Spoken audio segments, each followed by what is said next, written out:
Welcome, everyone, to The Wizard of Radical Self-Respect. My name's Jared Mello, and I'm the shepherd of Black Sheep. Today, I decided to go over what everyone's been talking about out there, the Minnesota Daycare Fraud, or the Somali Daycare Fraud. And the first video I'm going to go over is from Criminal Lawyer Reacts, and he did this 3 weeks ago, mind you. The dude, Nich Shirley, he did it 6 days ago. But Criminal Lawyer Reacts, 3 weeks ago, he did it. He was on top of the ball. But then we're going to go over a Spencer Cornelia video, and then we'll go over a Todd Grande, Dr. Grande video, and then he was also on Patrick Bet-David. And then there's one more we might go over, and we might go over the original video itself, because that video that Nick made, super viral. But what do we learn about this here? I would say there's people willing to exploit no matter where you are. No matter what state you're in, there's going to be corruption. There's going to be people who try to exploit the system. Is Minnesota the only place this happens? Absolutely not. You better believe there's probably all sorts of cities this is going on in. So it should be a wake-up call for people to be a little more mindful of where this money is going. And again, that's what Nick was able to help expose here. Montana, welcome. Sarah, welcome. Danielle from Hell, welcome. Heather, welcome. Today should be an interesting one because everyone and their mother is talking about this. So I thought I'd throw my hat in the ring here and we'll see how it goes. And we'll break it down, of course, as we go as well. Today, we are reacting to the conviction and overturning of a verdict of fraud on Yusuf, a Somali guy in Minnesota. The attorney general had the case, or, the attorney general is the one who usually takes these healthcare fraud claims. A judge by the name of Sarah West, who I know personally, public defender, and now she's a judge. She overturned the verdict. So this raises a lot of questions, okay? Bruce Rivers, he's the criminal lawyer. Bruce Rivers, he's the criminal lawyer. Bruce Rivers, he's the criminal lawyer. And what he do? And it's gonna react to all the self-snitching. Hi, this is Bruce Rivers. Welcome to another fun-filled episode of Criminal Lawyer Reacts. I'm Bruce Rivers, your board-certified criminal defense lawyer, coming to you with my pearl handle pistol cufflink so graciously gifted to me by my former, my son, our former content genius that you knew as Michael Rivers. God rest his soul. I know we started out I just don't want to forget about him. That's why I do that, okay? If it puts you off, too bad. Go watch somebody else. Anyway, and I miss him terribly, as you probably know. And let me just tell you, there's so many people that have been, sorry for your loss, blah, blah, blah. I've struggled with addiction, and I get a lot of those messages, and I hear you, and I really, really appreciate. So his son, he lost his son to an OD, I think about a year ago now. And you can tell he's a genuine guy, though. You can tell he's a genuine guy just in the way he's talking about this. And I'm very sorry for his loss. I do know a lot of people who have passed because of addiction as well. It affects a lot of people. And that's one of the reasons why we went over the Rob Reiner case as much as we did, because those issues impact so many people, whether it's mental health, addiction, personality disorders. Millions, no joke, millions of people are impacted. So that's why it's important to talk about the sentiments that our viewers express. So just know that it's felt, especially at this time of year when it's his 1 year anniversary of his death. I hate saying that. I fucking hate saying that. Anyway, this is brought to you by AskALawyer.com. Oh my God, can you believe it? AskALawyer.com. It's really an inexpensive way for you to get the advice of a living, breathing lawyer if you have any kind of legal issue. So for the sake of example, you're an elderly person trapped in your grandson's basement and you can't get out. Well, but you have access to a laptop. Go to AskALawyer.com, get his credit card, and just sign up. He'll pay for it, and then figure out if there's any. Was called Promise Health Services. So there was a $7 million fraud scheme that was alleged. So Minnesota, along with other states, had this program called Feed Your Starving Children. And really, essentially what it was an unchecked program where people could just bill, and the state would pay. Feeding Our Future, operated out of this Twin Cities office building, is a nonprofit sponsor for free meal sites of the federal child nutrition program. and when COVID hit, accused now of becoming the center of the largest pandemic fraud in the U.S. This particular case that we're talking about today is Abdi Fattah Yusuf. We have an inordinate amount of Somali Americans living in the Twin Cities. I don't know how that came to be, but they must like the snow and the cold. Well, Somalis have lived in Minnesota for more than 30 years now. Tens of thousands came as refugees of a civil war in their homeland, and their populations in this state is estimated at about 107,000. This is a verdict of $7 million fraud that the state of Minnesota, through the Attorney General's office, charged Mr. Yusuf. He was defended by Ian Burrell. It was actually his father's a friend of mine, helped me get into law school. So I know these guys pretty well, good lawyers. And they tried the case and the jury convicted him, right? So, well, then he must go to prison, right? No, because then they filed a motion for dismissal, notwithstanding the verdict. And the judge granted a judgment of acquittal after the verdict. So that raises a question, right? How is that possible? Well, let me tell you. So you've got a situation where a judge can do that. The judge can, after a verdict, the judge can look at it and say, you know what, I just don't think the evidence here is sufficient. And we'll get into what the judge ruled in this case. But the whole scheme, not just with this guy, but with, a bunch of other people, they're claiming it's like $8 billion or some crazy number like that. It's like, it's huge. When you look at the stuff that they buy, I don't know why they wouldn't have included a tax count, because I guarantee you they're not paying taxes on the luxury items that buy, like car. I mean, this is $7 million. You can buy a lot of shit with $7 million. When you have a judgment of acquittal, first of all, if a jury acquits you, there's no right for anybody to appeal. You're done. You're a free man, woman, and it's done. If the judge gives you a judgment of acquittal before the jury verdict, no appeal. However, if the judge grants a judgment of acquittal after a jury verdict, it can get appealed. Now, the jury verdict gets a lot of deference on appeal, and we'll talk about that in a minute. So Yusuf was charged in 2024 after an investigation that concluded that he defrauded Minnesota Medical Assistance Program through his agency, Promise Health Services. Well, the judge was saying that the judge didn't tie him to this organization or said there wasn't sufficient evidence to tie him circumstantially, even though he had a lot of purchases and they didn't have an office. But they bought a lot of furniture, but didn't have an office. Promise Health Services claimed to provide home and community-based waivered services.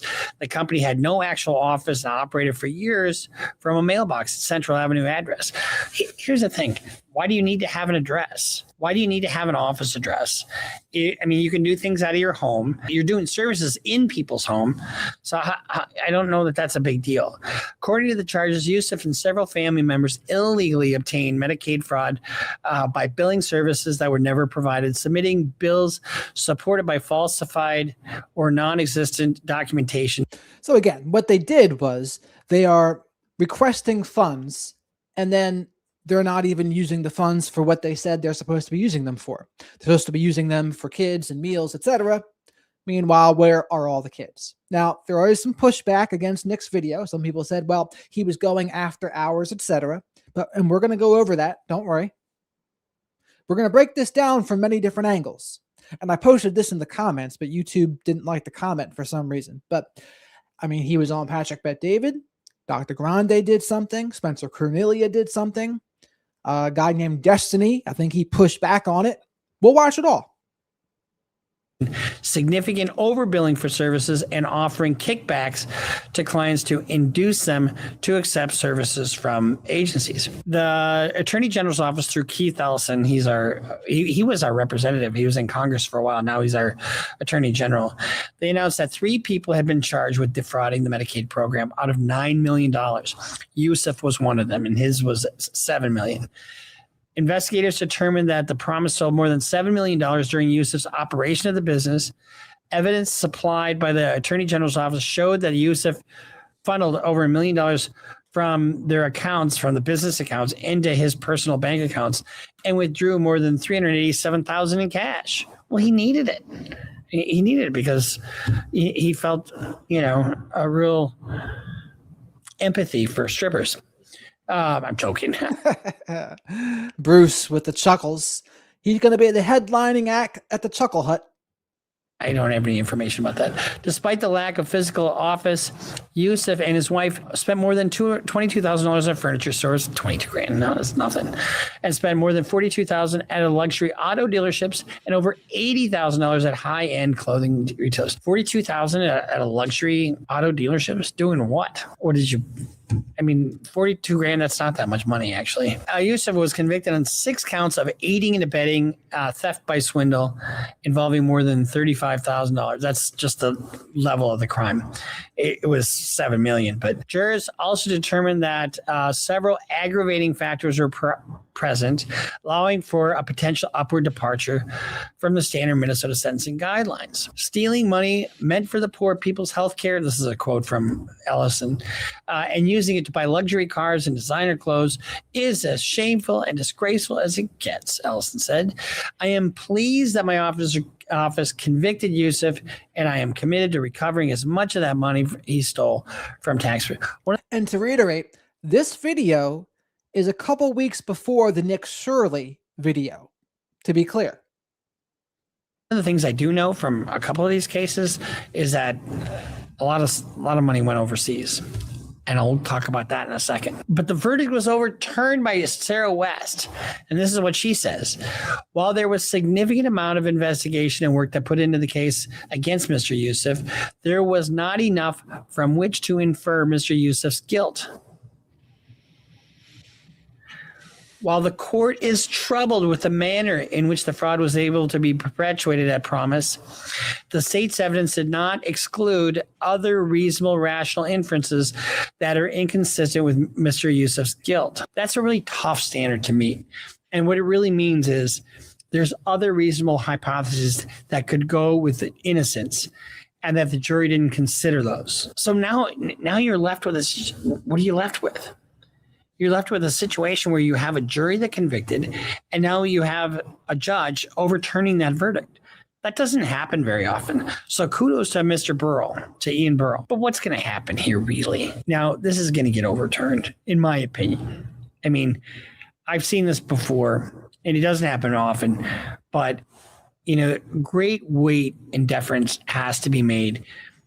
Not only did this jury find him guilty on everything, but they also found the aggravating factors, probably particularly vulnerable victims, I would assume. Probably excessive fraud is another one. Now, I tried to look it up in the court system. It must all be under seal because everything I'm trying to pull up, you can't pull it up for whatever reason. Now the state's going to appeal this verdict. Now, the standard that they're going to look at is was there a reasonable hypothesis that the jury considered consistent with guilt? Or actually, is there an exclusion of all reasonable inferences of innocence?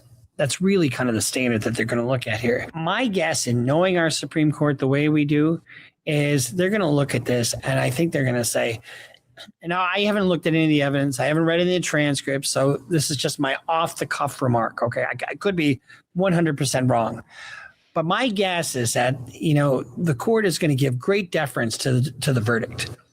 And they're going to look at the judge's order and say, you know what, Judge, you have some good points here, but no, we're not going to overturn this verdict. Now, here's the thing. These are public programs. And you've got housing programs. You've got feeding your starving children programs. You got all kinds of these programs. And the level of fraud that we're talking about in this community, these are almost all, immigrants running these programs as Somalis. So 78 of these people have been charged. 59 have been convicted. So there's a real high conviction rate. I'm going to guess. And why wouldn't they go after him for tax charges too? Honestly, because you think they paid taxes on the cars even just the cash that they took out of the business. I'm sure they didn't write that on their fucking W-2 or on their 1040 easy. You have an autism program that went from 3 million to 400 million in the course of just a couple of years. Who's asleep at the switch? who's ever writing these checks should take a look at this. I mean, before they're written. It just astounds me. So according to, let's see, this is an article written by Ryan Thorpe and Christopher Rufo with the City Journal. Minnesota is drowning in fraud. Billions in taxpayer dollars have been stolen during the administration of Governor Tim Walz alone. Democratic state officials overseeing one of the most generous welfare regimes in the country are asleep at the switch. And the media, duty-bound by progressive pieties, refuse to connect the dots. In many cases, the fraud has allegedly been perpetrated by members of Minnesota's sizable Somali community. Federal counterterrorism sources confirm that millions of dollars in stolen funds have been sent back to Somalia, where they ultimately landed in the hands of the terror group Al-Shabaab. Wouldn't be too good. Well, Tim Walz did say that they erred on the side of generosity, which, that can get you in trouble sometimes. As one of the confidential sources put, the largest funder of Al-Shabaab is the Minnesota taxpayer. We don't know that for sure, but it's possible. Our investigation shows what happens when the tribal mindset meets bleeding heart bureaucracy, when imported clan loyalties collide with political class too timid to offend, and when the accusations of racism are cynically deployed to shield criminal behavior. Well, they're going after them. Maybe they were asleep at the switch at one point, but you got 59 convictions, and hopefully they can recover some of that money. But my guess is a lot of that money has gone overseas. And if it's going back to Somalia or Kenya, I know some of it has gone back to Kenya. And then the way I know that is because I was consulted on one of these cases. My point is that you've got all these programs, but nobody fucking monitoring this fire hose of money that's going out the door until after it goes out the door. There's no check and balance, and it's so vast, and all this federal funding, and I suspect that the state just didn't have the resources to check on every single person that was availing themselves of this program. I mean, the marijuana program that the state has, that is just not getting off the ground at all. And the barriers to entry in that is just like crazy compared to this. Why is that so hard and this is so easy? So where does the fault lie on this? I mean, does it lie with Governor Tim Walz? At the very least, it just seems like there wasn't enough checks and balances. Like there should have been checking up on these things if so much money is being given to them. I mean, that part seems like common sense. Now, why didn't it happen? Maybe they didn't have the resources to check. I don't know what it was, but let's see what he says. Into the political arena, which I don't really give a shit about, to be quite frank with you. But honestly, this fire hose of money coming out of the fucking state and going into the hands of potential terrorists. I mean, come on. I mean, what are we doing here? Shortly after this story broke, we saw Trump doing his thing. These aren't people that work. These aren't people that say, let's go, come on, let's make this place great. These are people that do nothing but complain. They complain. And from where they came from, they got nothing. They came from paradise and they said, this isn't paradise. But when they come from hell and they complain and do nothing but bitch, we don't want them in our country. Let them go back to where they came from and fix it. We had agents come in, and I think they picked up like 10 or 12 people just recently, of African descent and Somali pretty much. And I suspect you're going to see a lot more of that. But most of the Somalis are coming over here legally. They're not here illegally. I know a ton of Somalis, and they're good people. A lot of them have started legitimate businesses. But this fraud is just vast. And how did it get to be, in the billions of dollars that it is? It's just insane. So when we look at this, fraud, in its entirety, where does I suppose the buck stops with Walz? I mean, it has to. Honestly, and I'm a Democrat, but we'll keep an eye on. And here's the thing, regardless of the state, the governor of the state, no matter which state it is, should be taking responsibility of what happens in their state. I abide by what Jocko Willink said. He was a Navy SEAL, and he said he is all about extreme ownership. You take responsibility for everything that happens under your command.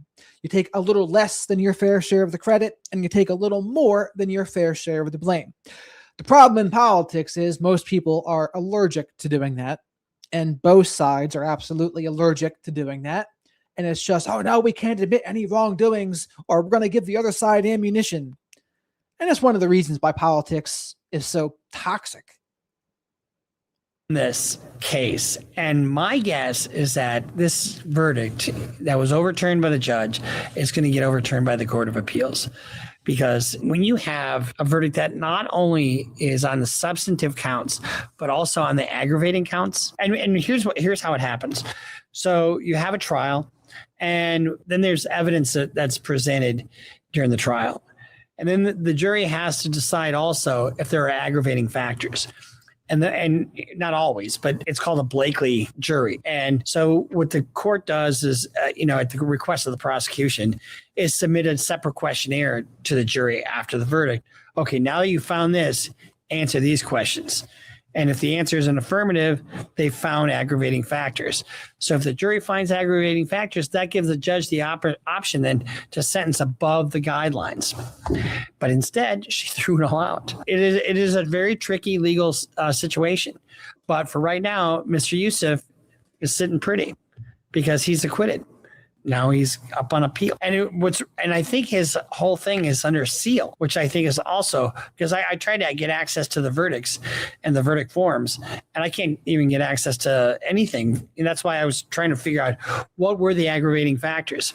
My guess it's the level of money that went out the door, the type of victim that we're talking about, particularly vulnerable, that kind of thing. So we'll see you next time here on Criminal Lawyer Reacts. Make sure you subscribe, follow us on Instagram, follow us on Twitter. All right. That was the video from 3 weeks ago. Now let's go over the post Nich Shirley video. So let's go to Spencer Cornelia. I tried to get Spencer Cornelia a long time ago to break down Sadia before she got exposed, but he didn't do it. Nich Shirley's video about childcare fraud going on right now in Minnesota is going mega viral on X right now with over 100 million views. I'm even told that not everyone is aware this story exists. Look, I think this was a black pill moment for the culture because many Americans are starting to finally wake up that this progressive society that we were sold is essentially just stealing from us. This fraud is so big that the feds are saying that the scandal could amount to $9 billion. Security, opportunity, and freedom. That's what you get out of life in Minnesota. You do get freedom from government oversight, as you'll find out in today's video. We can and should continue to disagree and debate, to hold our ground when we know the policies are destructive, and to keep telling the unvarnished truth about what's going on in this country right now. Tim Walz will always label himself as the good guy with all of the better policies, but as we'll uncover in this video, completely incompetent as governor with stopping the fraud, and you all should be angry because we are all victims of the scheme. The childcare fraud is only a fraction of the total money being taken from Minnesota taxpayers. We'll start with the Feeding Our Future fraud. So you have my promise, as long as I'm governor, we're going to continue to keep calling out the cruelty and corruption that's coming out of this administration. A few weeks ago, the DOJ posted this news release titled 78th Defendant Charged in Feeding Our Future Fraud Scheme. Dual operated fake food sites in Pelican Rapids and Moorhead, stole more than $1 million. He falsely claimed to be serving over 40,000 meals to children every week. He claimed to serve 6,000 meals to children every day, 7 days a week. That daily figure is more than double the entire population. In a single year, the two conspirators were able to take over $1 million in federal child nutrition program funds from Feeding Our Future. So someone in the chat said that Tim Walz already caught the majority of the fraud. And to which I would say, then what is all this? What is all this that they're finding? They laundered most of the taxpayer dollars to their families and to themselves. Dual used his cut of the fraud proceeds to travel and to buy real estate in Minnesota. Earlier this year, the DOJ posted this news release titled Federal Jury Finds Feeding Our Future Mastermind and Code. And that's the thing, though. When did Nich Shirley go make that video? I don't think it was a couple years ago. I think it was more recently than that. defendant guilty in $250 million pandemic fraud scheme. The defendants falsely claimed to have served 91 million meals, for which they fraudulently received nearly $250 million in federal funds. That money did not go to feed kids. Instead, it was used to fund their lavish lifestyles. The fraud in all these stories seems to have been pretty easy to catch. These weren't exactly elaborate schemes. With just a little bit of effort, just a little bit of investigation, you probably would have been able to stop it, which makes you wonder, did they actually want them to stop? Investigators revealed Wednesday that they have clawed back about 60 million of the nearly 250 million stolen from the federal child nutrition program in 2020 and 2021. 5 Eyewitness News has learned about half of the money recovered as cash seized from bank accounts, but the remainder is tied up in property, including vehicles and real estate spread across the country and the world. That includes a nearly 6,000 square foot house in Plymouth, which Book's co-defendant Salim Saeed purchased for $1.1 million. So regardless of what they did find out, there's still that much extra money floating around, 190 million worth. So, I mean, how does that happen to begin with? Like, how did that happen? Using federal food money. I'm starting to believe that our government already collects enough tax revenue to solve all of these unsolvable problems. It doesn't matter that it had to do with daycares. Where did this fraud come from? There's $190 million that was basically defrauded from the taxpayers. How did they do it? And how did it happen? It doesn't matter that it wasn't daycares. It was still done.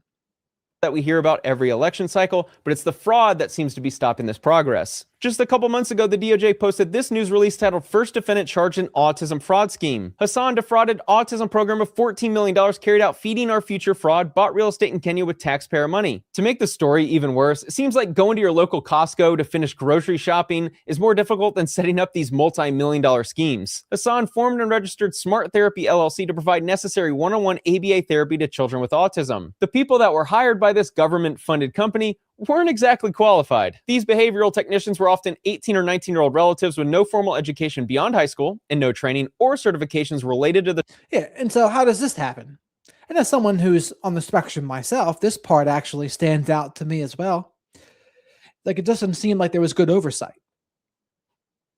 Treatment of autism. Hassan and her partners approached parents in the Somali community to recruit their children into smart therapy. After enrolling these kids, the company would give kickbacks to the participants, and eventually a lot of the money would leave this country. Is everyone starting to realize that our governments probably already have enough tax revenue to solve all these problems? We don't need to continue taxing the rich more, or whatever talking points you'll hear about during election season. Seems like a lot of our money is just going to different countries. 6 additional defendants charged. 1 defendant pleads guilty in ongoing fraud schemes. This DOJ press release mentions autism fraud, but also a housing scheme. This paragraph is the most telling. The annual budget for a housing program was expected to be around $2.6 million annually. They were wrong. By 2024, they were paying out $104 million. Most of these schemes start to sound similar. A couple fraudsters, fake invoices, fake documents, fake lease agreements. Then they go to the government, get up millions of dollars, and then they just leave this country with the millions they stole.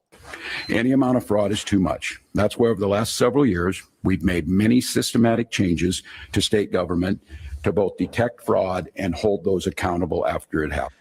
And so even if you want to defend the Democrats on this, they just keep on shooting themselves in the foot. They're giving Nich Shirley, who is a conservative person, they're giving him a great public victory right now. And it's like, it just doesn't look good for them. And you can say, well, it was already solved before, but even so, there's still $190 million out there. And so what the Democrats would need to do is point out the things that maybe Elon didn't do right with Doge. Like, there's things to say. It just doesn't seem like they're as effective. They're not as effective in calling it out. And how do you know they're not as effective? Because Trump is president. That's how you know. We need to stop caring about words and placing way more emphasis on actions. A lot of what you're about to see in a minute could have been avoided with just a minimum level of competence and a minimum desire to act in the best interests of the American taxpaying citizens. It's not just daycares. Somalis in Minnesota have been setting up fake medical centers and fraudulently diagnosing their children with autism to systematically steal billions of taxpayer dollars through Medicaid. Medicaid autism claims in 2018, $3 million, 2023, $399 million. On X right now, because of this story, there are so many accounts reposting tweets. They're giving their own opinion. I think what we're seeing is a lot of people are finally waking up to the size and scale of the fraud going on in this country. The mayor of Cross Lake, Minnesota, wrote a letter to Governor Walz, state reps, and senators raising concern about the budgeting. Minnesotans watched a historic $18 billion surplus disappear in a single biennium, only to now face an updated projected $2.9 billion to $3 billion deficit in the 28-29 biennium. You can't just lose $20 billion and claim ignorance. This had to have been set up by Walz. so that he could extract money from the American taxpayers and send it to a group of people he knew would vote for him and keep him in office. I want you to think about just how much money that is. The city could have built a new sports stadium, multi-billion-dollar stadium for the Twins, Timberwolves, and Vikings, and still had a couple $1 billion left over in comparison to what they actually did. The letter also indicates that the state is lowering in key metrics such as overall tax competitiveness, job growth, and median household income growth. Even worse, the state experienced a net out-migration of almost 50,000 residents in the past 5 years. Which leads us to one of the most viral stories of the year. YouTuber Nich Shirley visited many childcare facilities around Minnesota, only to find that they were basically empty, hostile, and showed no indication that they were operating as actual childcare facilities. Even worse, he estimates these specific centers have received over $100 million in government funding, and he's just an independent YouTuber with limited resources and time. If you're like me, shaving has probably always been one of those annoying parts of life. And so I also heard that Republicans in the Minnesota state legislature, they were helping Nich Shirley with this. I did hear that as well.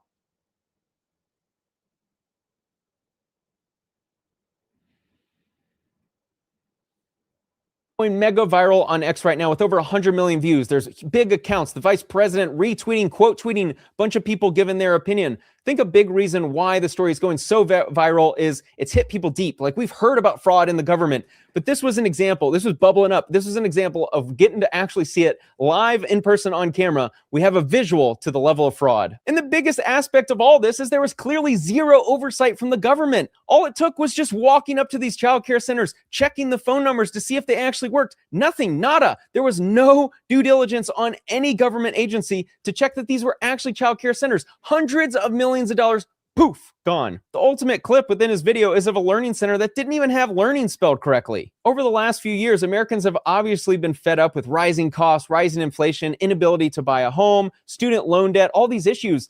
And then these videos are highlighting that, in a way, we've all been subsidizing fraud. That's where a lot of our money's gone. It's clear that our government already collects enough tax revenue from us. Until this blatant fraud is taken care of, we need to stop with all this conversation about taxing the rich or taxing people more. That has to end. This fraud has to end. Year after year, we brought new ideas to the legislature to stay ahead of the evolving tactics, and they are evolving. AI poses immense challenges in the fraud space. Isn't it ironic that Tim Walz is claiming to worry about AI fraud when he couldn't stop or prevent the most basic fraud scheme in the history of the world? If he's unable to prevent this very basic childcare fraud scheme, how in the world does Minnesota expect to stop the AI fraud? I mean, this was like a $5 sign with a misspelled word that a 6-year-old can spell outside the learning center, and yet he still couldn't prevent this from happening. Leaders don't spend all day insulting people and blaming others. Leaders do the work. So I don't know about you. I'm ready to turn the page on these guys. So go ahead. Say it with me. We're not going back. And here's the other thing. Whenever someone is criticized, if Trump is criticized, MAGA people will say, what about Democrats? If Democrats are criticized, Democrats will say, what about Trump? What about this? It's always whataboutisms to both sides. Now, you could argue which side's worse, but they clearly do the same tactics when it comes to certain things. Isn't it always the people you most expect? Tim Walz will always wax poetic about he's the good guy with all the best policies until you start investigating his office and start realizing that he's either the most incompetent governor on the planet or he's complicit in this fraud. Neither option's a good one. It's an agenda that serves nobody except the richest and the most extreme amongst us. And it's an agenda that does nothing for our neighbors in need. The irony is his leadership has absolutely crushed his neighbors in need. Billions of dollars have been paid in tax revenue to the state, and yet all that seems to be happening is that the money is leaving the country and being spent on waste and abuse and fraud. Maybe he should take his own advice. This X post states that there was a restaurant in Minnesota called Safari who claimed to serve 18,000 meals a day to hungry children. The only problem was that the restaurant could only seat 35 people, making this a little bit of a math problem. I saw mention of that story. So again, regardless of when this happened, like, how didn't they catch this from the start? That's the question moving forward. And if you want to make sure the taxpayer money is spent well, how do you prevent this kind of thing from happening in the future? That's the question to ask if you want to be pragmatic. A DOJ press release, so I'm pretty confident in its validity. It does feel like this is the tip of the iceberg moment, where the watershed moment where we see a little bit of fraud, and over the next 6 months, we're going to see more fraud than ever exposed. Since this video is painting Minnesota's leadership in a dark light, I thought I'd reward them with a free Visit Minnesota video that I created. Enjoy. Visit Minnesota, where you can feel safe exploring our beautiful downtown streets at any hour. Your safety is our top priority. We invest heavily in our communities to make sure no one is left behind. Minneapolis is a great place for small businesses to grow and thrive. Our thriving economy allows for some to become millionaires just by filling out paperwork. Our state government works efficiently to serve the people. We believe in transparency and accountability at every level. Our tenacious leader gives motivational speeches. Shop at iconic Minnesota brands with unbeatable prices. Your tax dollars work hard for you here. And your children will receive the highest quality. And now let's walk this through. This is kind of like a little bit of a parody he's doing here. But this is definitely distracting from what? It's distracting from Candace Owens. It's distracting from Charlie Kirk. It's distracting from Erica Kirk and Turning Point USA. It's distracting from the Republican Civil War. Those are all things I would say it's doing. And yeah, previously some of these things were meant to distract from the lack of release of the Epstein files, but the Epstein files has turned into like mild news. I think the Charlie Kirk situation has turned into like bigger news, at least in the YouTube world. So again, you got to take a step back and observe this from all angles. Ask yourself the right questions. Asking good questions provides good answers. If you don't ask the right questions, you get what you get. Childcare in this country. Visit Minnesota today. You'll feel right at home. Naturally, you're probably wondering if there were any warning signs to this fraud. Could they have known? Could Tim Walton have been given any notice that this fraud was taking place right under his nose? This post has 2.5 million views from a lady who claims to have run an early learning daycare in Orlando, Florida 20 years ago. She states, "Someone from the state of Florida came unannounced to my center every other month to check my facility, check vaccination records, ensure the facility was safe, and my attendance records matched who was actually there that day. For this to happen, the government of Minnesota was willfully overlooking the fraud." The state employee they sent would go as far as checking the books and toys available to ensure dolls of many ethnicities, races, books portraying people of many different races, etc. There's no way these centers operated without government just looking away. Even better is this account, Minnesota Staff Fraud Reporting Commentary, sharing a post from September 2024, highlighting all of the fraud from Tim Walz. $500 million was the expected number. I don't think it's fair to assume that Tim Walz or Kamala Harris sees every single mention on X. However, this was a possible president and vice president, just a couple million views away from being president and vice president of this country. Scary thought. So I think it's fair to assume that they were at least alerted to this. They absolutely knew. There had to be crazy due diligence. And the fact that Twitter accounts were sending it their way around the same time that they were running for office leads me to believe that they absolutely had to know. The Minnesota Star Tribune released an article titled, "Trump Claims Minnesota Lost Billions to Fraud. The Evidence to Date Isn't Close." The fraud allegations have been used as a justification for federal immigration enforcement against Minnesota's Somali population. It might have... This was December 11th that was said. And again, people weren't talking about this as much until that Nich Shirley video. And for some reason, the Nich Shirley video blew up. And it makes you wonder, it had 150 million views on X, which means maybe Elon Musk might have been behind the amplifying of that message. Maybe. It doesn't really explain it on YouTube, but on X it might. Been best to sit this one out, journalists. A YouTuber with a tiny budget just beat you at your own game and embarrassed your entire profession. And the claim that the president was possibly just using this as political theater didn't really age well, considering this is like hundreds of millions of dollars in fraud that's being exposed right now. In order for the scheme to work, the daycare centers need to sign up low-income families that qualify for child care assistance funding. These surveillance videos are from a case prosecuted by Hennepin County.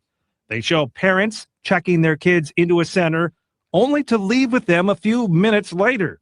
Sometimes no children would show up. But either way, the center would bill the state for a full day of child care.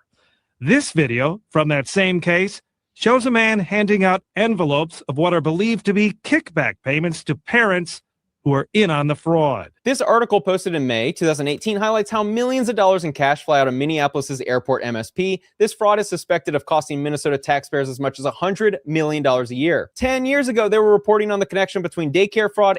And this is why they say, if you're not angry, you're not paying attention. But this isn't the only thing to be angry about. There's all sorts of things to be angry about. All the tax loopholes the billionaires have, how hard the middle and lower income people have to work, and then they have to pay a much higher percentage of their wages than the top do. The top pays more if you just look at the numbers, but in terms of percentages, the middle and lower income people pay more by percentage for sure. But it's just one of the reasons to be mad. If you're not mad, if you're not angry, you're not paying attention. And the surge in carry-on cash. The Fox 9 investigators were first to report that daycare fraud was on the rise in Minnesota, exposing how some businesses were gaming the system to steal millions in government subsidies meant to help low-income families with their childcare expenses. Sources in the Somali community told Fox 9 it is an open secret that starting a daycare center is a license to make money. The fraud is so widespread, they said, that people buy shares of daycare businesses to get a cut of the huge public subsidies that are pouring in. Turns out that the Quality Learning Center, supposed to be the Quality Learning Center, has received 13 violations and has been investigated multiple times just in the last 4 years by the Department of Human Services in Minnesota. And all of this is public record information. Anybody can find it by just typing the address 1411 Nicollet Avenue. And immediately I found this public information from the Department of Human Services in Minnesota. This checks out to be the spot. It's a child care center, total capacity 99. And as you guys can see, these are all the list of various violations and investigations of this place. Since May 9th, 2022, they've been investigated and received violations over 13 different times. For things like children did not have daily access to interest areas, areas that are used by children are not in good repair, crib mattresses and or sheets did not meet the safety requirements. They even got a violation because the program did not report a death, serious injury, fire, or emergency properly. You're telling me that this fraud was going on for more than 10 years and the governor had no idea?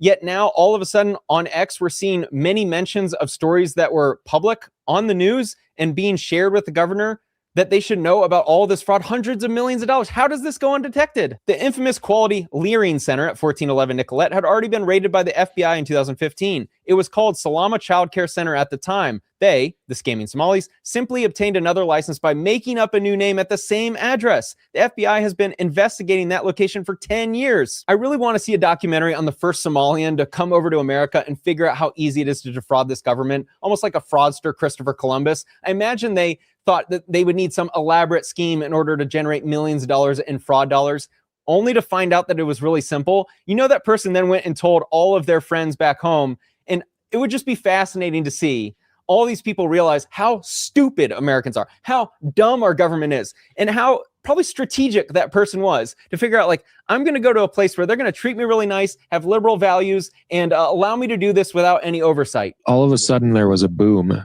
and people were buying very expensive homes and posting about those. So again, is the money these Somali people getting, is it state money, Minnesota state money, or is it federal money? Homes. Where was all the money coming from?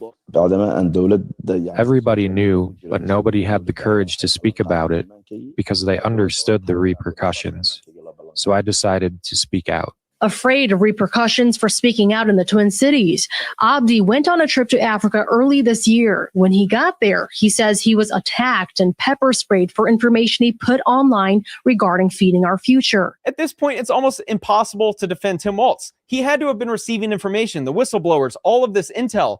So if he truly did not know, he has a level of incompetence that you cannot have in a government. You cannot afford to have in your governor anyway. Because they don't want to offend that population. And the early numbers that I'm getting in on the Somalis in Minnesota is 75% of the Somalis in Minnesota are on full government assistance. That's full welfare. Polymarket's X account posted, breaking, U.S. District Attorney admits Minnesota Somali fraud has cost U.S. taxpayers nearly the entire GDP of Somalia. Many years ago, someone had the genius idea of allowing all of these immigrants into our country. Now we're finding out that we, the American taxpayer, have essentially been subsidizing their entire lifestyle with a lot of the money going back to their country. And somehow we're surprised that they're committing fraud. I saw this post where a Minnesota representative... And to note, some of these numbers are probably exaggerated. Does Minnesota, like a commenter said, even generate tens of billions of tax revenue?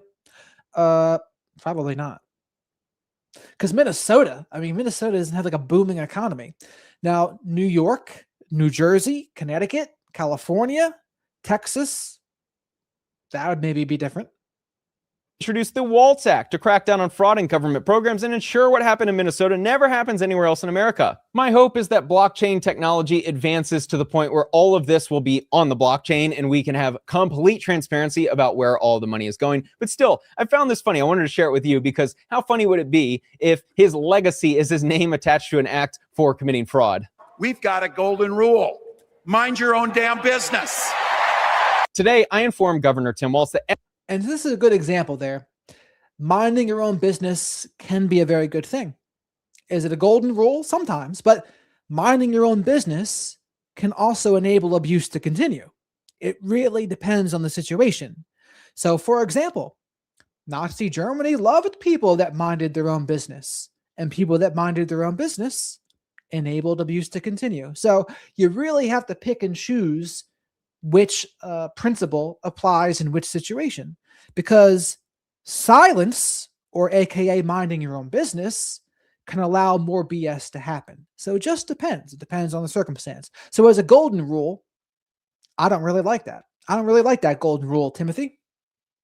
SBA is halting $5.5 million in annual funding to Minnesota pending further review. With dozens of investigations underway, the conclusion is unavoidable. Minnesota cannot be trusted to administer federal tax dollars. Its socialist welfare system has enabled fraud at industrial scale at the expense of honest Americans, and these are the consequences. We're finally beginning to see consequences for the actions of the comically bad governors like Tim Walz. California is next. They're a state that is now trying to steal from the rich to avoid complete bankruptcy. So if you're in Minnesota and California and you keep voting in clowns with stupid policies, don't be surprised when your state unravels with rampant crime, an increase in fraud, and people leaving. This is what happens when your own federal government wages war against you. This is what happens when they target communities for their own benefit. This is what happens when they scapegoat. And this is what happens when they no longer hide the idea of white supremacy. When you hear the Vice President of the United States talk about now white people won't have to apologize for being white. Tim would be so much better off if he stopped obsessing about people's race. Suicidal empathy is a term that is getting more popular. This is another example of that and why it is killing the West. This X account, Minnesota House Fraud and Oversight Committee, posted a couple hours ago proof that they sent warnings to Tim Walz in an official letter with plenty of data highlighting the fraud happening in his backyard. And of course did nothing about it because worrying about people's skin color is obviously way more important. Breaking, 69% chance Tim Walz is charged with a federal crime. The prediction markets have been reasonably reliable this past year. Kash Patel also posted that government agencies were already investigating the fraud, but he would be sending more resources. The FBI believes this is just the tip of a very large iceberg. We will continue to follow the money and protect children, and this investigation very much remains ongoing. I think Americans are ready to see people go to prison on a large scale and be held accountable for their... I don't like the race card. I don't like that game. I don't like it when the Israeli people say, anything criticism of Israel is really just anti-Semitism. It's all just a deflection. And I don't like it when anyone does it. And many people do it. Actions. I think there's still a feeling that this is all just going to be a media circus, and a couple months down the road, there's not really going to be that many arrests, and it's all going to be swept under the rug. I think Trump can get a huge political win here if he and his FBI can double down, find the perpetrators of the scheme, and actually begin arresting them. Will they turn it into political theater? Probably. Is that great? Probably not. However, I think the American people, by and large, are tired of believing that they have to abide by a different code of conduct, and then they see these people steal for millions of dollars, and we kind of feel like nothing's going to happen. There are 539 childcare centers in Washington state that list Somali as the primary language. Most don't even give a street address. I think one of the reasons the Nich Shirley video is going mega viral right now on X and social media is because it's created a black pill moment for many Americans. I'm including myself with that. You work hard, you follow the rules, you pay your taxes, and then you find out that billions of your taxpayer dollars were stolen through fraud. I'm not ignorant to believe that fraud wasn't going on. Of course there's fraud in the world, and we do our best to stop it.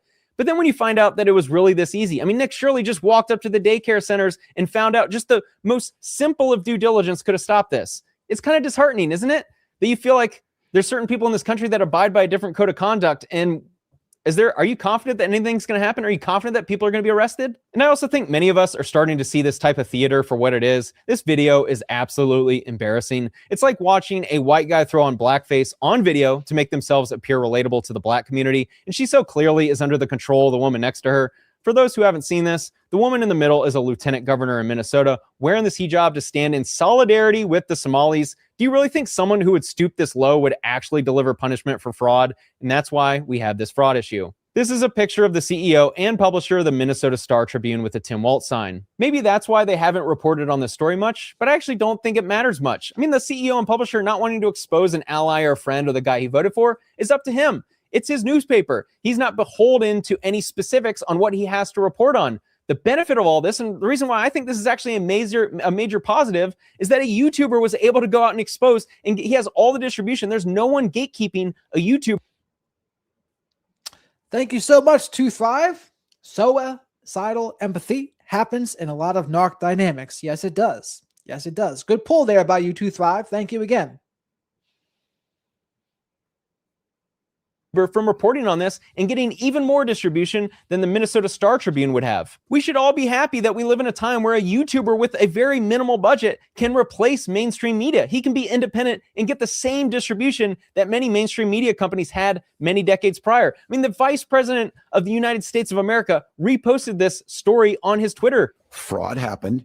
We need to take accountability. Ultimately, me. I think it's totally irrelevant when people use words to claim accountability or responsibility. None of that matters. All that matters is action. We need to see people go to jail, hopefully even including the governor of Minnesota. Thanks for watching. Spencer Cornelia. He's leaning towards the conservative side with that video.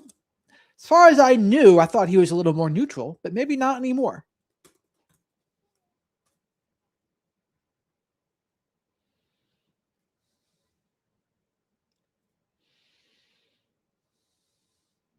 The Leering Center. Got to watch out for that Leering Hello, Center. This is Dr. Grande. Today, I will analyze the Minnesota fraud scandal and the viral video by Nich Shirley. First, I'll look at the timeline of the crime, move to a summary of the video, then offer my analysis. In 2016, a woman named Amy Bach established a nonprofit called Feeding Our Future and applied for grants in the state of Minnesota. The applications were rejected due to alleged mismanagement at the company. In July 2019, the Minnesota Department of Education, or MDE, identified suspicious activity from the nonprofit. In February 2020, the IRS revoked the company's tax status as a nonprofit.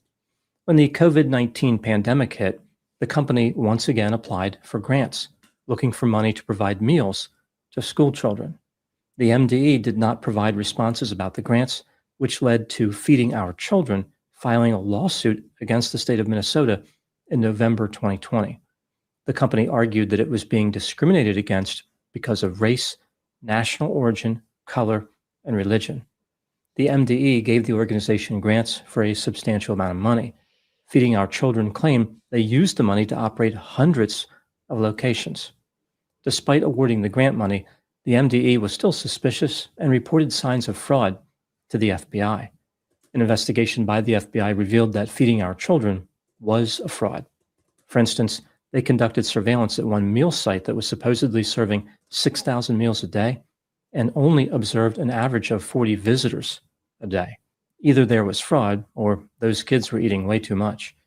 The FBI determined that only 3% of the funding was spent on food. 97% was being stolen by a group of conspirators. In December 2020, the MDE denied the organization's ongoing grant applications.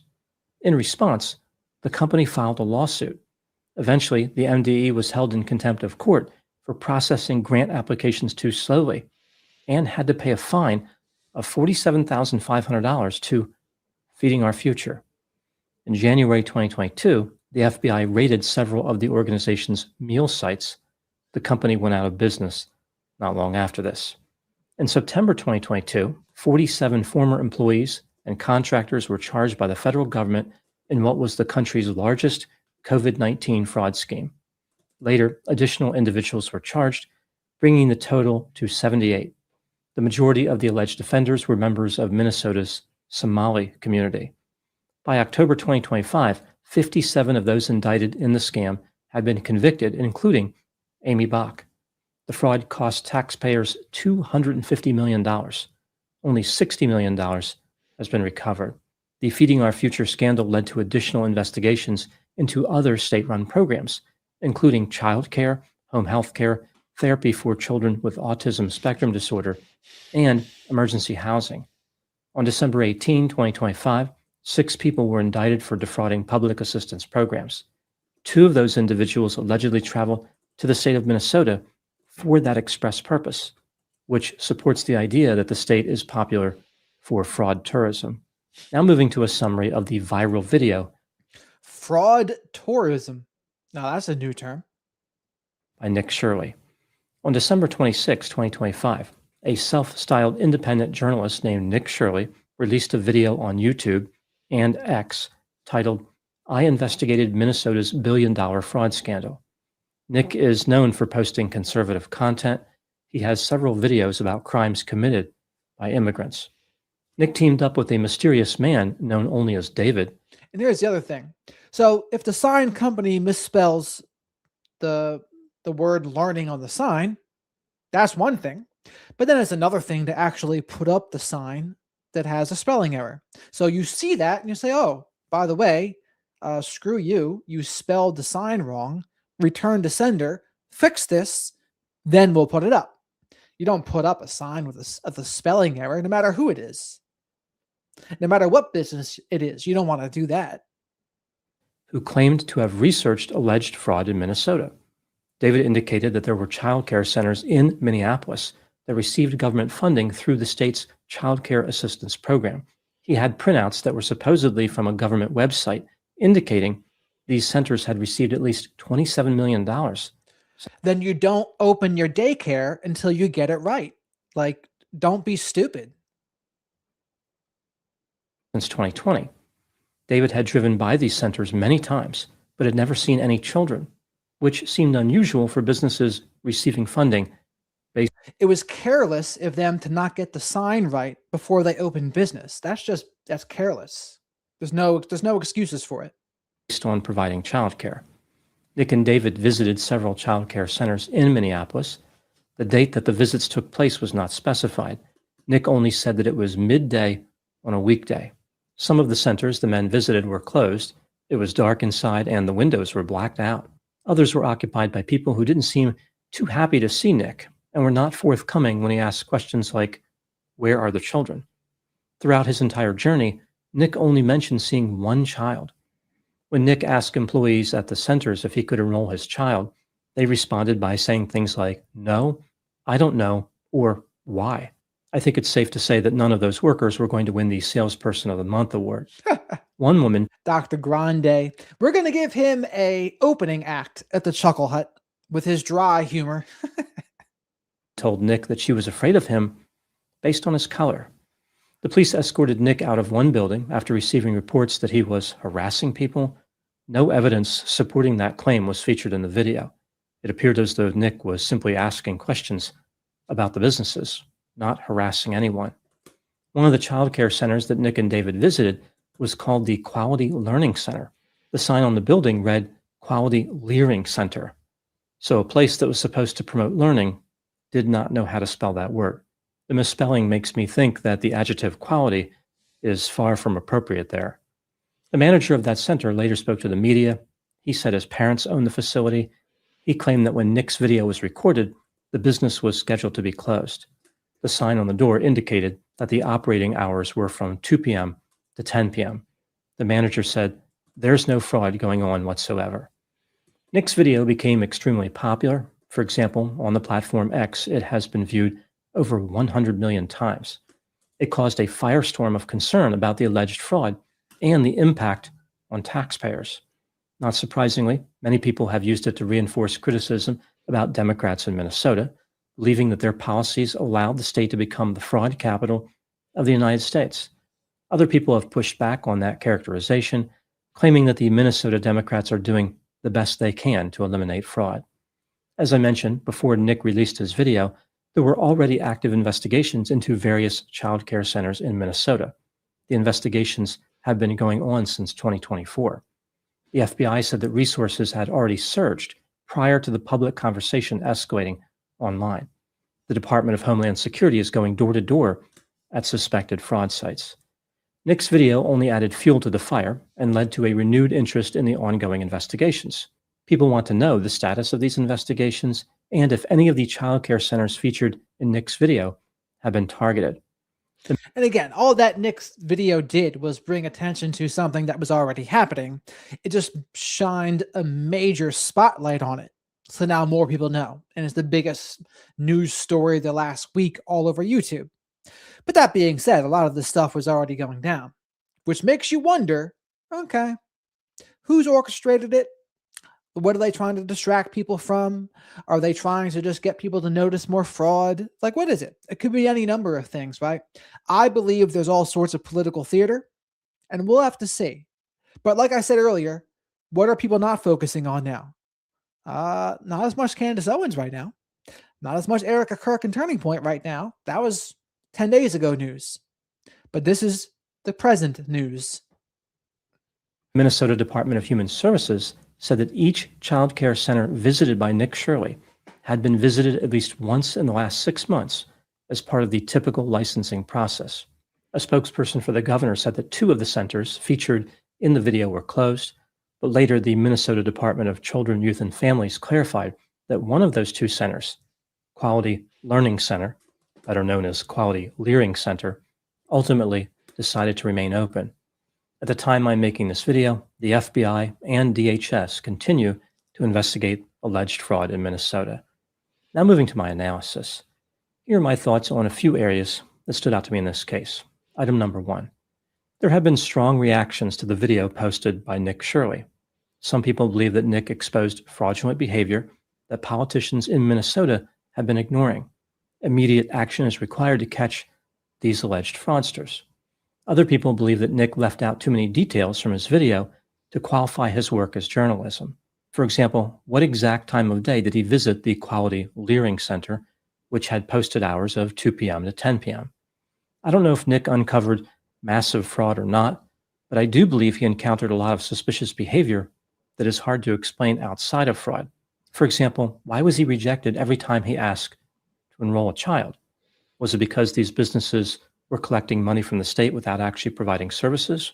Or were the workers racist? Either way, it doesn't look too good for them. It seems odd that none of the child care centers appeared to be open for business. Where were the children? How did these child care centers stay in business if they're not taking new applications and if no children are present? It is true that some of them had later hours, which could explain the absence of children. But are all the centers open in the afternoon and evening? None are open in the morning or midday? How does that make any sense? One pattern I found particularly worrisome is how the first instinct of many people Nich encountered was to hide their identity, close and lock the door, avoid questions, or... We got a dad joke for a co-headlining act at the Chuckle Hut. Every morning, I announce to my family that I'm going for a jog, but I never go. It's a running joke. But don't shh. Call the police. Arguably, this behavior is not consistent with the operation of a legitimate business. Item number 2, even though Nich visited several places, the Quality Learning Center has become a symbol of the alleged fraud he is trying to expose. It now represents everything that may be wrong in Minnesota as far as the misuse of taxpayer money. This center had a strong impact on viewers and made a lot of people angry. I think the problem here is that if the center is engaging in fraud, and I don't know if it is, it makes them seem like they have no respect for the taxpayers. Like they are not only cheating the state out of money, they don't even care about spelling the sign correctly. They can't be bothered with things like that. Furthermore, misspelling the word learning in a center that is supposed to facilitate learning is hysterical. This is the worst mistake a learning center could make when it comes to marketing. It may not have... And yes, you need to have a sign as a daycare, but you need to have your ducks in a row before you do this anyway. Like, you're that much under the gun that you got to put up a sign with the wrong name or the name spelled wrong. Just doesn't look too good. Looks unprofessional. And again, this is where extreme ownership comes in. Sure, the sign company might have made the mistake, but if you're there, you're like, okay, hey, we got to fix this mistake. And someone said that sign was up for years anyway, which would kind of negate the, oh, we need it up in a pinch excuse. It seemed like a significant error at the time, but that one misspelling has led to an incredible amount of scrutiny. If there is fraud going on there or at any of the other centers Nick visited, it will be detected now. It may not have been if that one center knew how to spell the word learning. Item number 3, what led to all the fraud in Minnesota? Some investigations are still in progress, so who knows what the result will be. But other investigations have resulted in arrests and convictions. For example, in the Feeding Our Future scandal. There has been a substantial level of fraud, no matter what. In my opinion, the fraudsters are not sophisticated criminals, not by a long shot. The crime they conducted occurred in plain view of everyone. Instead of hiding the fact that they were stealing, the fraudsters purchased luxury vehicles, traveled to exotic destinations, and bought high-end properties, like a lakefront house.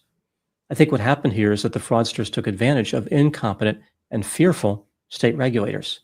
The schemes uncovered so far involve several members of the Somali community. This is a core voting bloc for Democrats. A report by the nonpartisan Office of the Legislative Auditor indicated the threat of being thought of as racist affected how state officials used their regulatory power. Put another way, officials were scared about being labeled a racist because even the accusation can end a career. The fraudsters knew the weakness of their adversary and exploited it perfectly. They were able to take advantage of the reckless practice of labeling everyone a racist. There is no doubt that they were incompetent criminals, but they understood politics well enough to compensate for this deficiency. They ended up stealing millions of dollars. Not everyone believes this is what happened. For example, Governor Tim Walz claimed that his administration erred on the side of generosity during the pandemic, but accusations of racism did not hinder the response to the fraud schemes. This is pretty difficult to believe. I think that Tim needs to face reality about how badly this fraud situation reflects on him as a leader. If he doesn't take responsibility, it could damage his political career even more. I guess the old saying is true. Some people will never leer. Those are my thoughts on the... Some grounded thoughts there by Dr. Grande. I think he's right. It doesn't reflect well on Tim Walz, regardless of when it happened. Now let's listen to Nick himself on PBD, and then we'll listen to a dissenting view on Destiny. There we are. Look at this. You'll be the next Charlie Kirk. In this title, are we seeing what the possible chess move is here? Do they want Nich Shirley to be the next Charlie Kirk? Is he being groomed by the people at Turning Point USA to be the next Charlie Kirk? Maybe. Maybe.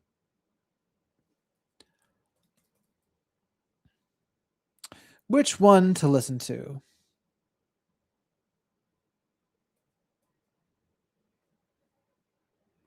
Here's the power of what social media does today.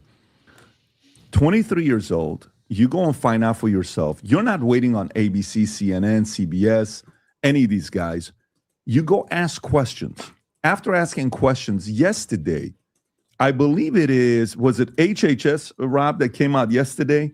If I'm not mistaken, they came out yesterday and they stopped $185 million of funding to Minneapolis because of the video you posted. So watch this, folks. This is a byproduct of what Nich Shirley did on December 26th. Go ahead, Rob. Hello, I'm HHS Deputy Secretary Jim O'Neill. I'm here with Assistant Secretary Alex Adams. Alex oversees the Administration for Children and Families. Intrepid journalists have made shocking and credible allegations of extensive fraud in Minnesota's child care programs. We believe the state of Minnesota has allowed scammers and fake daycares to siphon millions of taxpayer dollars over the past decade. My office, ACF, provides Minnesota $185 million in child care funds each year That money should be helping 19,000 American children, including toddlers and infants. Any dollar stolen by fraudsters is stolen from those children. Yesterday, I spoke directly with the director of the Minnesota Child Care Services office. She could not tell me with confidence whether those allegations of fraud are isolated or whether there's fraud stretching statewide. Today, we have taken 3 direct actions against the blatant fraud that seems to be rampant in Minnesota. First, I have activated our Defend the Spend system for all ACF childcare payments across America. Starting today, we require a justification, receipt, or photo evidence before we make a payment. You can stop it right there. Second. So the idea is $185 million stop because you independently went out there and created this content, exposed it to everybody. Yes, I think you're using your head here, and I think you could absolutely be correct. Could be weaponized politics where, sure, there's this fraud, but maybe they're using it now, like they said, to withhold all federal payments to the daycare centers that might actually need it. So the ones that have abided by the rules are getting caught up in the punishment of the ones that were committing fraud. Not very good. And then allegedly, was it today that CNN came after you, or was it yesterday? Yeah, today they put a hit piece out on me. And when did they interview? When did CNN come and interview? Yesterday. Yesterday they did. Yesterday I showed up at Quality Learning Center. Is this the one? Yes. So this is you. You show up. You're in Minnesota yesterday. Yes. At the Quality Learning Center. We got to say it correctly. By the way, his sweater he's got on. If you guys want to purchase the sweater, we're going to put the link below as well to the Quality Learning Center. It's becoming a hot commodity. Rob, let's make sure you put the link below as well to support what he's doing here. But here's CNN. It doesn't look like they're happy for you doing their work. When they first came up to you, were they friendly? Were they nice to you? What was the approach that they took? Yeah, the lady came up to me very friendly, and then she kept asking me these questions. I'm like, ma'am, you're defending fraud. Like, what are you talking about? Like, the issue wasn't what time I showed up to the daycare. The issue is that this building right here is receiving $1.9 million, and it's not even operating. And they're showing face right now while they're literally shuffling in kids, while the commissioner of children is saying the daycare was closed last week. That's pretty wild. Okay, so play this clip, Rob. Go ahead. This is MAGA YouTuber Nich Shirley. Back at a daycare in Minnesota, he alleged was a fraudulent facility in a now viral video. People are going to say this is a left or right issue, but no, fraud is fraud. Over here. And so I'm not out here trying to put a twist on things. Shirley's viral video, released over the weekend, in which he says he's uncovering tens of millions of dollars in fraud at Minneapolis daycares run by the Somali community, was retweeted by Elon Musk and Vice President J.D. Vance. In the video, Shirley tries to open locked doors and talk to people at various daycares he claims are frauds. Did you come during their normal operating hours when you came to visit? I came at 11 a.m., I believe, and I also came the following day later in the day. The point of it is not whether or not I came at the right time of their operation hours. The point is that blacked out doors, they can't give you any information. You call that number, no one answers. I wasn't trying to go inside, and there should be a way for somebody to actually be able to call that number and somebody be able to answer. So someone said that Viagra is covered by insurance, but birth control is not. Why would that be? Probably more money to be made with Viagra, and they would probably say something along the lines of, well, we shouldn't even cover birth control because condoms are a thing. I can see that being their thinking. But here's the thing with insurance. Insurance is out of control in pretty much every industry. It's a great business model, right? You pay them every month for nothing. And then when you ever need them, they fight like hell not to pay you. What a great business model, right? I'll pay me every month for nothing. And then the odd event that you might need me for something, I will fight like hell to not pay you. Outstanding. Real businesses. But surely you don't think a daycare should just be unlocked. You shouldn't be able to just walk into a daycare. Be a reception. No, every daycare is locked.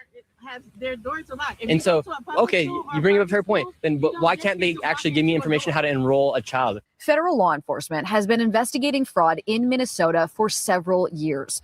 Both Attorney General Pam Bondi and FBI Director Kash Patel said on social media they've indicted dozens of defendants. DHS has posted multiple videos of agents they say are conducting a massive fraud investigation. Do you think that federal law enforcement hasn't done enough? I mean, they would say, look, these fraud cases have been going on, but they've already done like 80 indictments. The cases have been going on. So funny. They're defending for Trump years. Why did I show up one day in Minnesota and go to all these daycares, no children, they're receiving millions of dollars. We uncovered nearly $110 million in fraud in one day.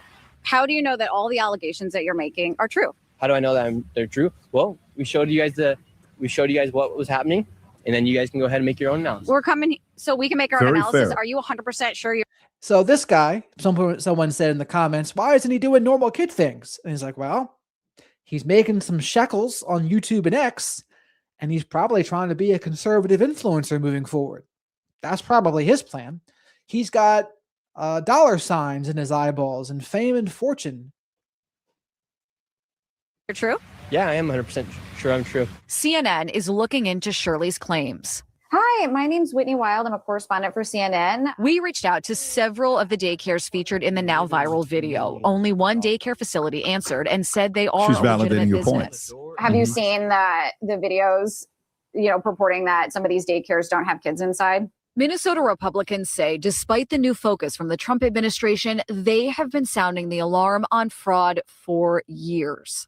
We have talked about fraud. We have gotten stories. We've tried to push this forward every way that we You can. can pause it At right the there. day, So this is yesterday in Minnesota. Yeah, yesterday in Minnesota.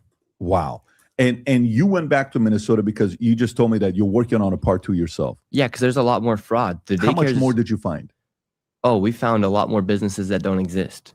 There's millions of dollars. We found we found daycares with more $1 million daycares. I mean, there's literally hundreds of daycares receiving millions of dollars in Minnesota at this moment as we speak. So from the first one, you guys were over $100 million of fraud that you found, right? Mhm. With the second one, now the recent one that you were there yesterday, how much more did you guys find yesterday? I have to do all the numbers, which I'll do when I do all my editing, but at least another $10 million. Another $10 million bucks. Okay, so on the other side, while you're doing this, what caused you? And we see this man named David, right? We keep seeing this man named David, who I think yesterday he said, if you want to, I'll put $100,000 for anybody that can prove any of this wrong because this is government document. How did you and David? Rob, is this the clip where he says that? Yep. Do you want to play this clip of David? Don't call any parents. Anybody want to take me up? You $100,000 if you can. $100,000. You can disprove my information. Okay, so give me a copy of what you have, and I can If you can disprove my information. 100,000. Give it here. 100,000. 100,000. 100,000. Page by page. He's going page by page. Keep going. Come on, What are they at an auction over here or what? The hell's going on here? girl. Just keep your video on it and just screenshot it while you're going. Let me know when you got it. All those people out there defending the fraud, and then he gives them the option. They're defending the fraud. Yes. They're not on your side. No. How many of those people are on your side right there? None of those people you're hearing in the background. Just you and David and the camera guy. Just me and Dave. Yeah, I was my cameraman. So who's recording you there? That's somebody doing a live stream. That's from them. That's not even yours. That's that Kadra Abshir that's recording you. Yes. Got it. So they're recording you, and he's offering $100,000 to go prove if any of these things are wrong. Yes. So how did you and David get linked up? David messaged me on Instagram, and out of the hundreds of DMs I get, I just opened David's, and he had all the proof because I've known about the fraud happening for so long in Minnesota since back in June. I've known about the fraud, but it's hard for me to go out and get all the information because they make it very hard to get the information. Luckily, David had somebody inside the Capitol who's been leaking him all the numbers, leaking him all the information. Somebody from the Capitol? Yes. In Minnesota? Yes. So all the numbers that David has are 100% correct. And also they're on the state. Also they're from the government, from the state. But David told me he knew the numbers. And I said, okay, I'm coming to Minnesota. Let's do this video. Line out some of the daycares you'd like to go see. Because I know about the fraud. I knew that the fraud was happening. I just needed somebody like David to come that's lived it, to be able to really solidify my claims and my ideas about the fraud that's happening. And you saw the video. Everything we said was true. And this is David explaining the the fraud, right, Rob? This Yep. is in front of Minnesota. Go for it. Massive fraud is going on here in the state of Minnesota, especially in Minneapolis. Explain to me what's going on with the daycares. So one of the things that I've noticed is there's an exceptional number of child care centers that are set up mostly in Minneapolis, but also in St. Paul. And I said, wow, how many kids are there in the Twin Cities? Some of them are by my office, and I would watch, and I said, well, there aren't any kids there. And I go to another one, there aren't. So a commenter said that Destiny, who will probably watch next, is a petulant child. To which I'll say, Destiny is certainly ridiculous in some things, 100%. Other times, I do think he has some points, other times. But also to note two things about Destiny. One, Israel funding him. How do we know this? Norman Finkelstein was on Candace Owens. Not that they even agree politically, but Norm said that he's getting paid by pro-Israel groups in order to push their talking points. So that's one thing. Another thing is Taking Back America, I think it's called. I'm pretty sure, or Progressives for America. Maybe both of those groups are paying Destiny. Don't quote me on their names. But why that matters. When you're getting paid by somebody, you can't trust what they say. You can't trust everything they say because now they might just be pushing the talking points that place wants them to push. Now, the tricky part is understanding what's real, the parts that they really believe themselves, versus what are the talking points they're pushing. That's the tricky part. And it's not just Destiny. Not just Destiny. Remember the Tim Pool, the Lauren Southern, Lauren Shen, all of them were taking some unknown Russian money. And then others, Charlie Kirk even taking Israel donor money. And then that's, of course, where the whole thing came from. He said, I'm going to have no choice but to leave the Israel cause. Up. Several days later, boom, he's gone. So I say that about Destiny, but understand, most of them are doing that. Dave Rubin, he's another one. Kids there, and I'd see just some Somali guys outside smoking cigarettes. So I stopped at one of them and I said, hey, I'm just wondering, I've got a grandson who's looking for childcare, and I wonder if this might be a good facility. And they said, no, we're all full. And they had the door open, and I looked, and there were no kids. There was like, Destiny isn't one of these. Destiny, it would be the next video that we watch. You'll know him. He's got like a whiny voice. He's a very liberally type person. But again, I don't disagree with everything he says. Like, I listen to everybody, and most people I listen to have some good points, in my opinion. a couch and a table with a couple chairs, and I said, well, are the kids out back playing, or what kind of place is this? And the guy said, you go. And he almost pushed me out the door, and then he followed me down the street to my car. And that's when I said, wait a minute, there's something going on here. And that's got to be maybe 5 years ago. This fraud is so massive. When the dust settles on this, it's going to be found to be the largest fraud in the history of the country and probably the world. It's that big. You can pause the ones that Is that true? The genetics is that's genetics right there. Is that mom? Yes, it's my good. mom. So now, good for you. You got great genes. You know, she's very comfortable doing this as well. Very cool. So the largest fraud in the world, in America, on what he's talking about. I hope we get to the bottom of this. So you and David get linked up, and then you just said, why don't we just go interview? That's kind of how it started. Yeah, I thought when we go, like, we'll walk to these daycares, we'll talk to them. But the first daycare we go to, all the windows are blacked out. And I tried to open the door and nobody answered. I ring the doorbell, nobody answered. And that daycare, they had two daycares running out of that same building. And they had both had two different contracts of more than $1 million for these daycares. And I was very shocked to see that the response from the public after that was, oh, why is he going and knocking on these doors? Because millions of dollars are going there. We have a responsibility to know where our dollars are going. But it just went to show that the fraud is insane. And then the people are saying, well, that daycare is closed. Well, how come there's a sign that says it's open 7 days a week from 7 a.m. to 10 p.m.? Is that what it says? Yeah. So the one that the CNN reporter claimed that you came after business hours, that you said you came at 11 to 5 o'clock, They have a sign that says they're open Monday through Sunday. That one right there, the first part in the video. Open 7 days a week. What is, zoom in a little bit, Rob? I can't because it's a video, but it says open 7 days a week, 7 a.m. to 10 p.m. It says that right on the sign. Right there, right Got underneath it. the phone number. This is the Mako Child Care Center. But this is a very good point by Ann here in the chat. I'll put it on the screen because it's really that important.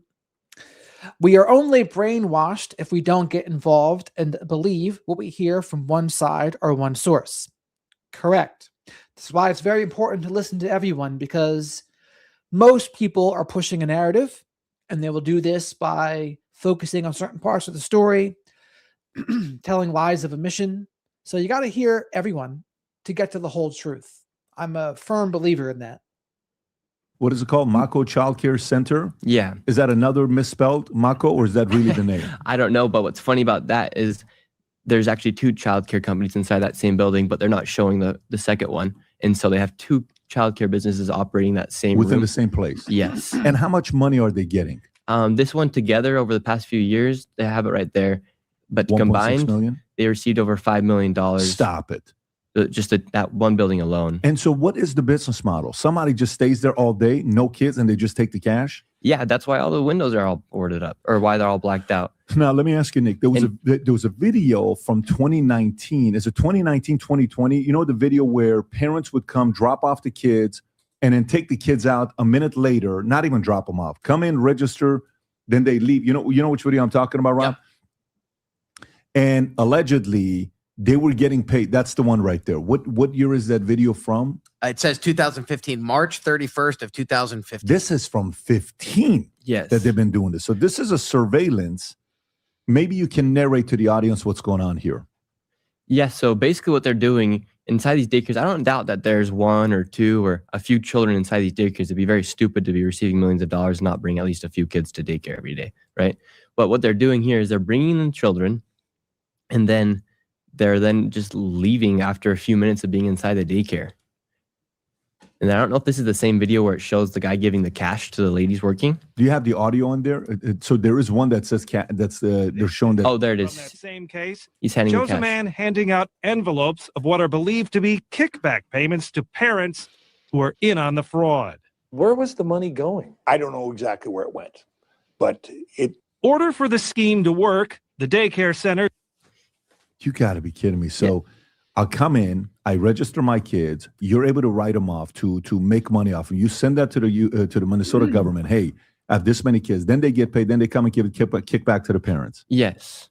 So the problem with this is these parents are no longer going to get payments, and someone's going to call somebody out. And this has been happening for over a decade. It's not like this is a new thing that's happening. How many whistleblowers have been emailing you, DMing you, texting you, getting a hold of you? How many more whistleblowers have gotten a hold of you and David? Yeah, so many people have been reaching out. It's been almost like overwhelming to go through all the messages. But the people in Minnesota are so fed up with this fraud because now finally somebody's actually getting it out to the national level, because local journalists have been talking about it for years, but they've never been able to get it out to a national level like I was able to do. And so just the millions of dollars. And if you talk about why they're just giving them cash, it's because the money they receive is tax exempt, CCAP funding. Mm-hmm. And then these women that are working inside these daycares, Mm-hmm. they're not, my assumption is that they're not actually on payroll. And that's why 81% of the Somali population's on welfare inside the state of Minnesota, is because they don't actually receive a W-2 or 1099, whatever it would be, to claim that they're actually receiving an income. Because if you're running a daycare of $1 million, you should be able to pay your person a salary of at least $50,000. You know what I mean? But none of that is documented. No, not that I know of, because it doesn't make sense why there's so many people on welfare if they're making millions of dollars. If you have any questions and you want to support the work, because you have to realize, Nick, you're not part of CBS. No. You're not ABC. You're not CNN. You're not Fox. Bit of a jump cut there. You're not part of anybody. You're an independent journalist. A guy asks you a question, who do you work for? Myself. Yeah, who pays you? Myself. You make money off YouTube, don't you? Yeah, that's how I make my money. I make my money off my YouTube channel. This is what I've been doing for many years.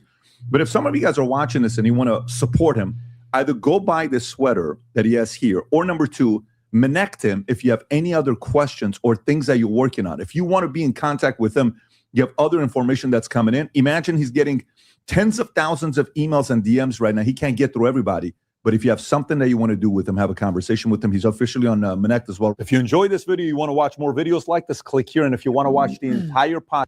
All right. So do you want to watch another PBD video or check out the disputing view of Destiny?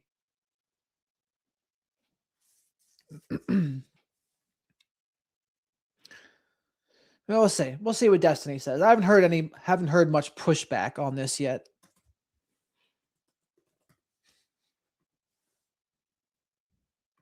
He goes around with this. It's actually a pretty insane tag team of like it. Door to door. Why not ask? Like call somebody or call a phone number or look him up online. Has he never been in one of? He must have never been in a building like this before. It's from the state of Minnesota website. It says like what? Like this is what? Look at my piece of paper, ma'am. Okay, never mind. This video is a litmus test for readers. What exactly did Atrioc say about this video? No! Hello, Atrioc, no! You didn't even show nobody what it said on that door. And I tried to read it, but you literally blurred it out. But would he really expect that nobody would fact check him? Are you going to be live for another 20 minutes? I can go there and take a pic. I'm here. Upload Imager or a Discord and post a link in chat. Now, again, a lot of people don't like Destiny, but even some conservatives will listen to Destiny. But it's important because he does make some good points sometimes, and I learn things from Destiny sometimes. I'm able to put aside the feelings that some people have about him. I'm just here to learn. My ultimate goal is to get to the truth, and to do that, I listen to everyone, and I'm able to put aside my feelings to do it. Some people can't do that, though. I feel confident with our sunlight analysis. Wait. Digital screen in the back. Wait. Yeah, it's right there. It says this thing? child, you never seen it. Oh, shit. Hold on. Oh, shit. We have it. He's absolutely fucking bad faith lying. Fuck this guy. There. Okay. Ladies and gentlemen, we got him. Okay, we'll watch Atrioc video on this. So bear with me. To catch you up. Okay. There is a massive fraud scandal unfolding in Minnesota. Catch us up, Chief. Primarily among the Somali community of Minnesota. Okay. Dealing with millions, if not billions of dollars of taxpayer money funneled into things like luxury vacations, luxury cars, and massive stacks of cash sent overseas. Okay. Now I want to give credit here. The person who really blew this story up on social media and YouTube is this young guy, Nich Shirley. Here's him right now at one example we'll talk about. Here in Minnesota, massive fraud is taking place within the government and the Somali population. Here, this building alone, Quality Learning Center, is a daycare, yet they spelled learning wrong. So far in all the videos we watched, we just basically had everyone in agreement about all the fraud. In this video, we might see some pushback or something Destiny disagrees with him about. We'll see. And they said leering. This daycare alone in 2025 has received $1.9 million from the government. And the strange things about these childcare centers is there's no one here right now. It's midday on a weekday. If you were to try to go inside, it's completely closed and the windows are all blacked out. Not a great look. Not a great look. And in the video, he goes around with this. It's actually a pretty insane tag team of like a seemingly clout goblin Zoomer and like this old guy David here who's like got all the files and paperwork from 10 years of tracking this. And their combination is actually kind of beautiful. And they go around and investigate all these different buildings that are supposedly, offering learning to kids or food or daycare or autism preparedness. And there's no kids, and they're all charging the government large amounts of money. So I respect a lot the work of this duo and what they did. There's parts of the video I don't like when they have AI generated Sora videos of black people throwing money in the air in luxury cars. I think it sends the wrong message. With the core journal, just to be clear, it sends exactly the message. I know Atrioc knows this because Atrioc's not stupid, but this is the never mind. It's so hard to. So people talking about segregation in the chat. Here's a history lesson for you all. In 1968, George Wallace's presidential slogan was segregation today, segregation tomorrow, and segregation forever. And guess what? In the year 1968, he won 5 states. He won 5 states electoral votes. I think those 5 states were Mississippi, Alabama, Georgia, Tennessee, and maybe Kentucky or South Carolina. But there was 5. There's 5 states that George Wallace won on that platform in 1968. Segregation today, segregation tomorrow, segregation forever. Of course, in 1968, Nixon won. And who did he defeat? Not McGovern. I think it defeated McGovern in 72. 68 was the year it was supposed to be RFK. But of course, RFK was assassinated. And then who did he defeat in 68? Humphreys, was it? The hell was his name? I can't remember. Talk about any shit like this. I scanned through that guy's video and it looked like dog shit. It might be real though. I'm not passing judgment on the factual claims on it. But it sucks that it's so difficult because like when you see shit like this, like you're just basically trying to be racist as fuck, right? But the problem is that you might have actually uncovered some like actual real fraud.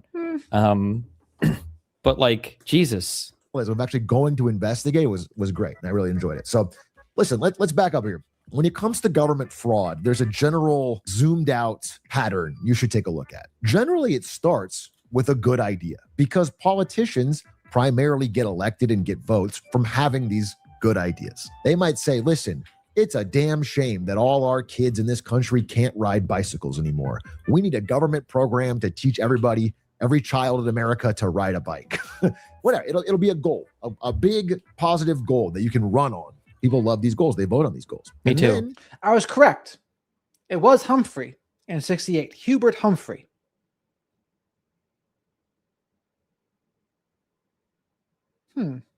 What states did George Wallace win?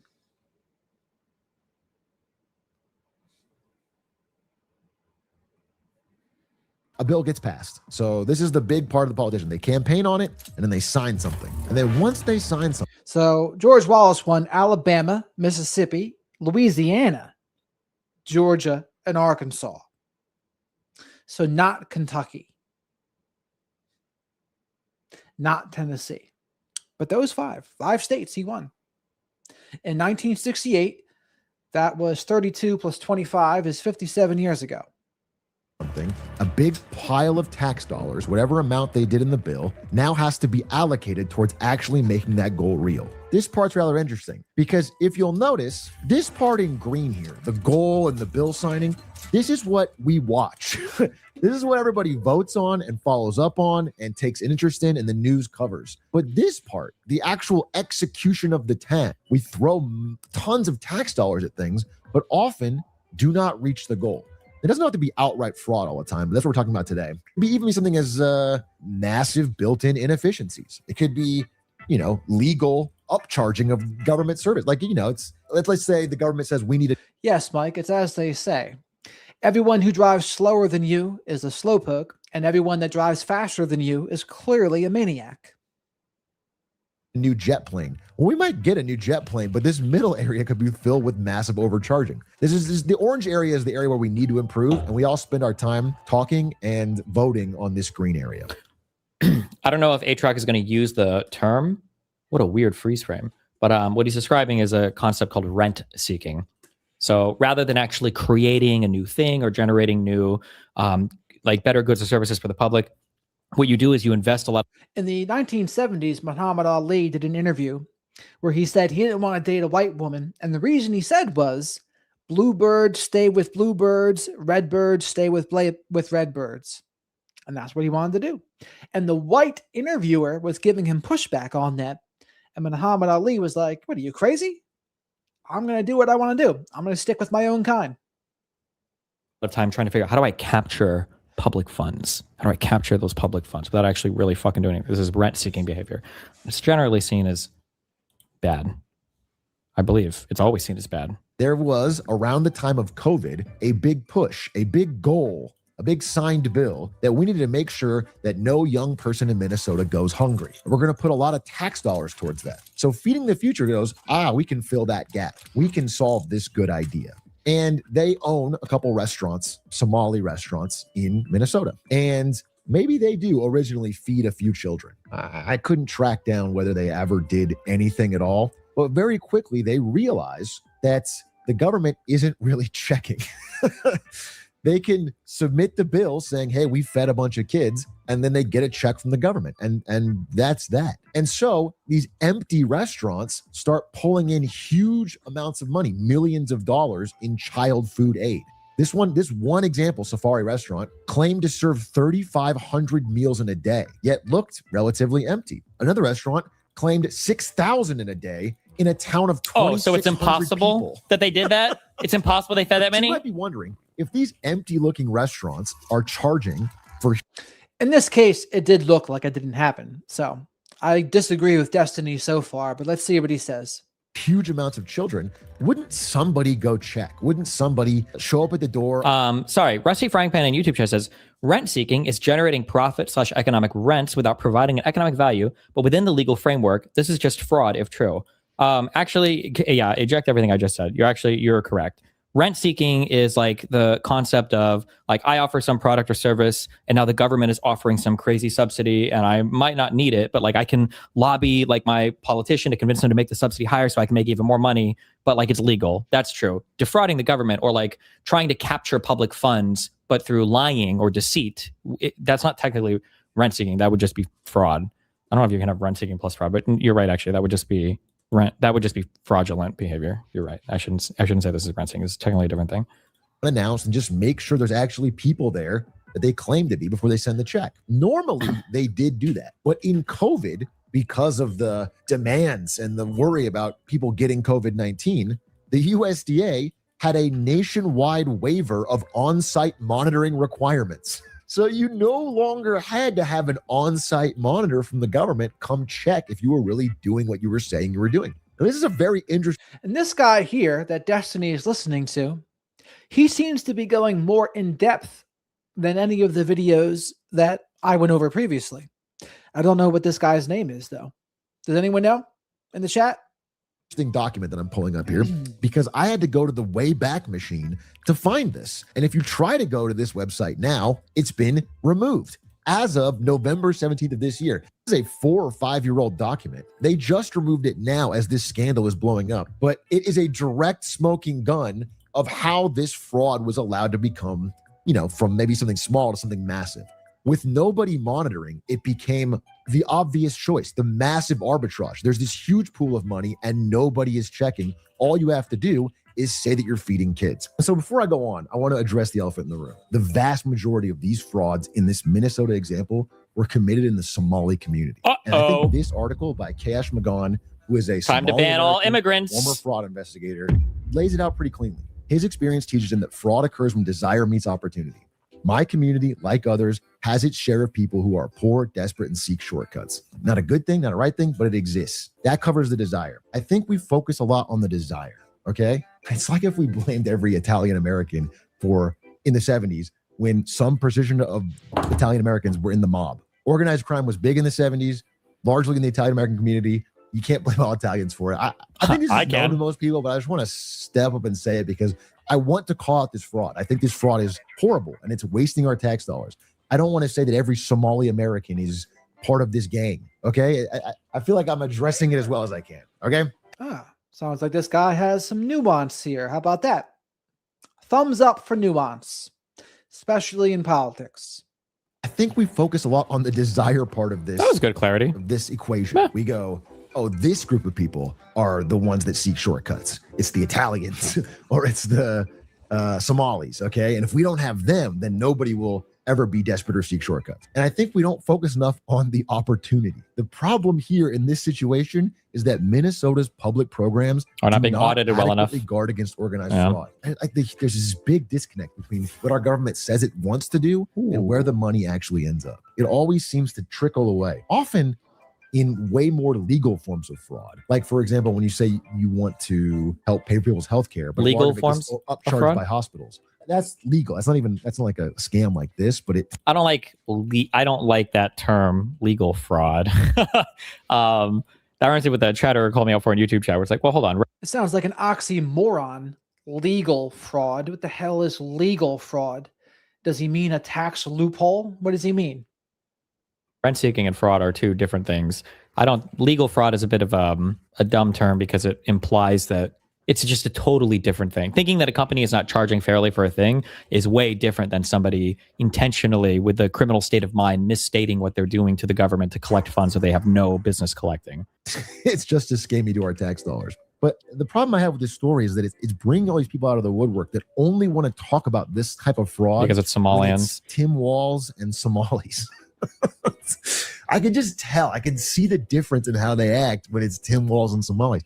I'll talk about it anytime. But listen, if you go back to my videos, even during especially during the and he's kind of making this point, don't ever fall into the fucking the libcuck progressive cuck trap of not wanting to talk about a thing just because it's like a group of colored people or whatever that are impacted, or just because it's women, or just because it's some other minority group. Don't fall into that. Bad shit is bad shit. What do you know? There's another point I disagree. I agree with Destiny on, and believe it or not, a lot of conservatives agree with him about this too. Like I said, the guy's video reeked of like Project Veritas-esque. I say that by like zipping through it. Maybe it wasn't. Maybe it was a good video. So I didn't dig into it. But I'm not going to sit here and, be like, I don't think anything bad happened, and I think all of it is a lie, blah, blah, blah. I'm like, I think there's a lot of racist people are probably going to jump on this. But if it's true, it's, come out against it. It's not good. Don't defend dumb shit just because, black people are doing it or whatever. Ellie, you agree with Destiny on this. Destiny is saying the liberal people fall into the trap of not calling something out just because black people or women or fill in the blank with some minority, or maybe it was a gay person. They feel hesitant to call it out because they play their identity politics. And Destiny's calling that out. So Ellie, you would agree with that. You would agree. I agree. I talked a lot about PPP fraud, the Paycheck Protection Program. This was it was so much bigger than this little program in Minnesota. The PPP stuff was, I would have to look into what he means when he says fraud there, because I don't know what, my understanding for the PPP loans was if you got these loans, you had to maintain the same, employee base. That's not a word I'm looking for. Your employees. You had to maintain all your employees. So clever girl, I'll throw you a bone. Trump has been a massive disappointment this term for sure. I didn't vote for Trump or Kamala, but Trump has certainly been a disappointment. He didn't release the Epstein files like he said. Kash Patel, he just said, oh, we want to protect the victims, so we're not going to release it. It's like BS. He has been the most pro-Israel president of all time. Let's Netanyahu do whatever he wants. He got his crypto buddies rich. Most of his net worth now is in Trump coin and other crypto. He started more wars. He bombed Iran. He's thinking about bombing Venezuela. He put a video back and forth between how the Bush administration was talking about Iraq versus how the Trump administration is talking about Venezuela. Basically the same, identical, the identical language. So he's been a disappointment. Absolutely. You had to you couldn't fire, you couldn't basically let off a bunch of people because it was to maintain your payroll basically. So so if you started also buying cars or whatever after you got your PPP loans, I mean, as long as you didn't fire anybody, I don't know if that matters or not. No. And a guy in Texas who faked PPP loans to get a Lamborghini and a Rolex. You can find a guy in Well, when he's saying faked though, if you're faking payroll and sending them to the government, well, then you have a problem for sure. Oh, actually, that's probably what happened. Yeah, because I think I got 20K of PPP money. And I feel like they didn't check your payroll too hard. Obviously, I didn't lie on my shit because my stuff gets reported all the time. So I'm not going to get fucking felony fucked on anything related to taxes. But if you're inventing employees saying you're hiring more people than you are, then that would obviously be fraudulent, and it's not good. Yeah. And again, I saw people saying this thing in Minnesota is the biggest fraud in American history. And it's like maybe at the max. I'm taking the most. What was the highest of dollar amount this was just a local Minnesota thing? Was it for the whole state? Or was it just some city? Because it's a community. Was it even in the scale of? So when it comes to the two parties, they're two wings of the same bird. You want to know who controls America? Look at the donors. The donors and who they donate to controls everything. So there's a lot of donors controlled by Israel, Yes, John Fetterman and friends, Ted Cruz and friends, but they're not the only ones. Big Pharma has tons of lobbyists. Healthcare companies, they're another big one. Arms manufacturers, they're another one. They're the ones control, and big tech, of course, the tech bros. Those several, and Bezos. These are the people that really are pulling some strings around here. Billions. When you get like when people start saying words like childcare or healthcare, you can start to the numbers start to get really big really fast. So it could have been, but I'm curious what the overall amount of fraud that they're alleging or believe. Is it 1 billion? Fuck Tim Walz number, because Tim Walz says like under $1 billion, and the highest estimate I've seen is like 8 billion. 8 billion is a lot of money. Okay, 8 billion is a lot of money. Fraud is $100 billion, even on. Kyle, no one's defending Iran having nukes. What people are saying is, several months ago, Tulsi Gabbard said they are not making nukes. They fabricated the story that Iran's making nukes so they can bomb it. So what changed between Tulsi Gabbard's report when they said no nukes versus now all of a sudden there is nukes, and they've crossed that 60% threshold or something. Oh, now we're going to bomb them. That's what people are saying is BS. Fox News, they'll say that. The amount of fraud over COVID was so big that our Justice Department ran. One thing that's very annoying, though, and I'm speaking in generalities, I don't know if this is true for this, is that like if a program is worth like $10 billion and there's some fraud there, people will say like up to $10 billion of fraud in the program. It's like, well, hold on. Is the whole thing fraudulent? Are we saying every single thing? So I'm curious, but I'm sure we'll get as people start to estimate. You should watch the original expose. I feel like it's the thing I'm going to have to use my whole brain on. Link it to me if you want, and maybe I'll... Out of money trying to prosecute it and had to ask for more, which probably is a fraud of its own. I would like us as... So 1410, I'm going to go back to this, but let's look at this real quick. Tulsi Gabbard.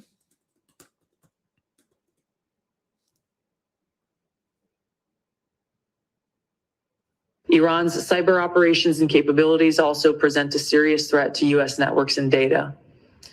The IC continues to assess that Iran is not building a nuclear weapon, and Supreme Leader Khamenei has not authorized the nuclear weapons program that he 9 months ago suspended in 2003.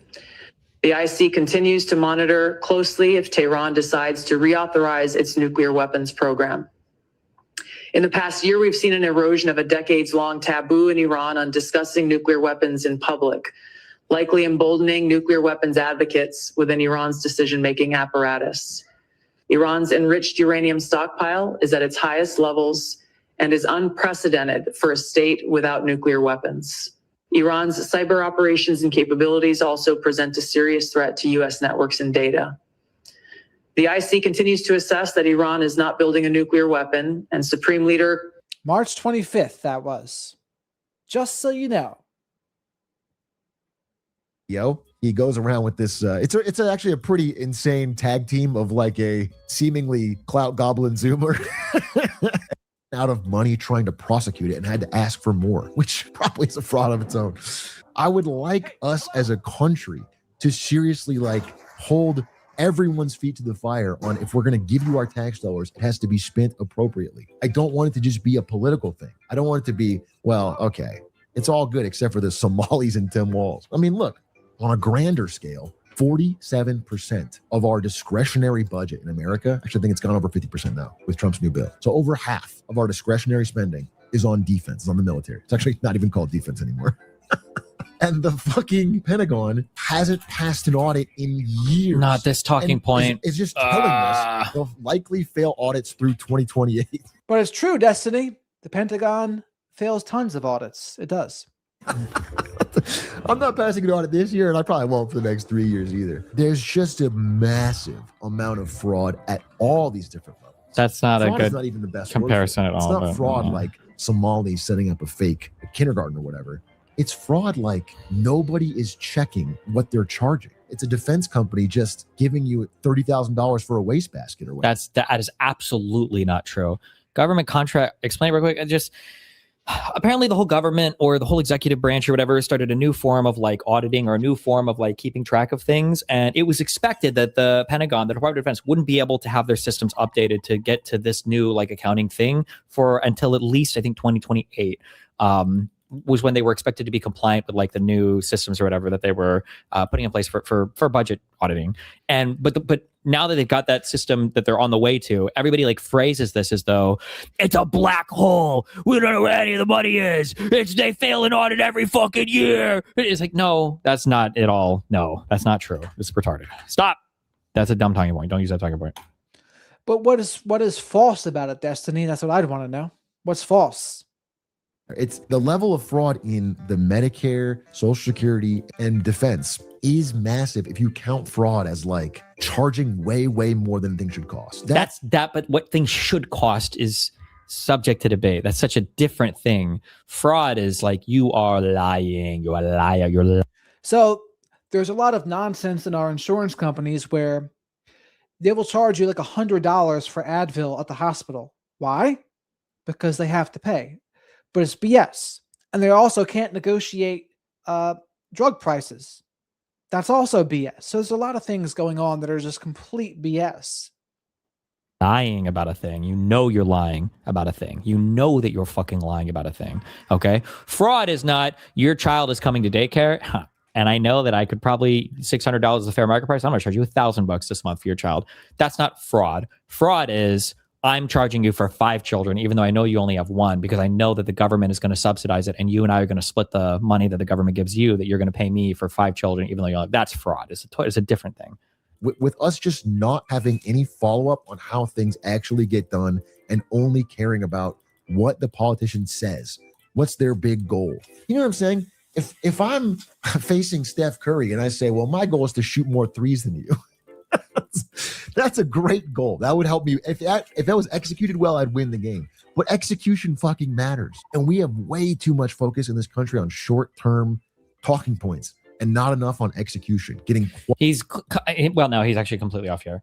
The reason why we have such different views on it is because there's like a way that somebody can speak when they're trying to fix a problem, and there's a way that somebody can speak when they're trying to get an own on somebody. And these are two totally different approaches. One is a problem-solving approach, and the other is a fuck your face, I'm dominating you approach, right? If you and a partner, this is good for relationships. If you and a partner have a disagreement on a thing and one partner consistently fucks up, right? There's a way where, one person go to the other and be like, okay, hey, listen, this is like a request that I have or a boundary I have or a thing that I have, and like it's not working. We need to figure out like how to fix this thing, right? Relationship people will say like, oh, you attack the problem, not the person. And then there's another thing where it's like, what did I tell you 2 weeks ago? And what did you do yesterday? Didn't we talk about this? Aren't you not blah, blah, blah, blah? And it's like, okay, well, you're just trying to like fight or attack the other person. One of these is constructive, where you're trying to build towards a solution to the problem. The other is destructive. You're just trying to fuck the other person up. And the problem, especially on the Republican side, Democrats do this sometimes too, but it's especially rampant on the Republican side, such that an entire political party should be deconstructed and a new one should be built at this point, is they have no solutions for anything. They're not trying to solve any problems ever. Every single fucking thing has become a playground for political ownership. That's it. And that's why you have Candace Owens and Fuentes and all these other people running amok now in the conservative party, because they realize, oh shit, we don't have any fucking values. We don't have any fucking things that we believe in. There are no principles. To Thrive gave me a chuckle. Thank you for the super chat here. Apparently he has some allegations. Epstein. Yeah, he had some, I think he was sending some homemade porn or something along those lines, and there's some sort of lawsuit about it. I'm not sure what the verdict is, but that's what happened. And I don't know if the woman who's alleging it is full of it or not. I do not know.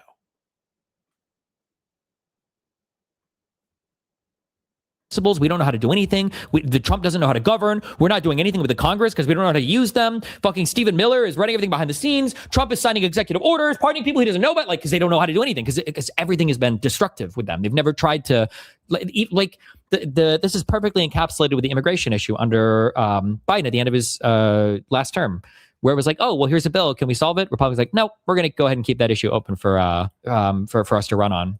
And it's like, okay, so you're literally trying to make the country worse, really bad, according to you, because this is like the number one problem, according to you. So you can win an election? What the fuck? And I just think it's a bigger problem. And I don't want it to see ABC replace it. I mean, again, Elon Musk has been tweeted like 30 times today about this Tim Walz thing. And what did I say before? So Elon Musk is amplifying this. Starting what? December 26th? That was the day that Nich Shirley video came out. Coincidence? I don't think so. But what would be Elon Musk's purpose? What's his chess move with this? What do you think, chat? You know, for the most part, a good number of them, I agree with them.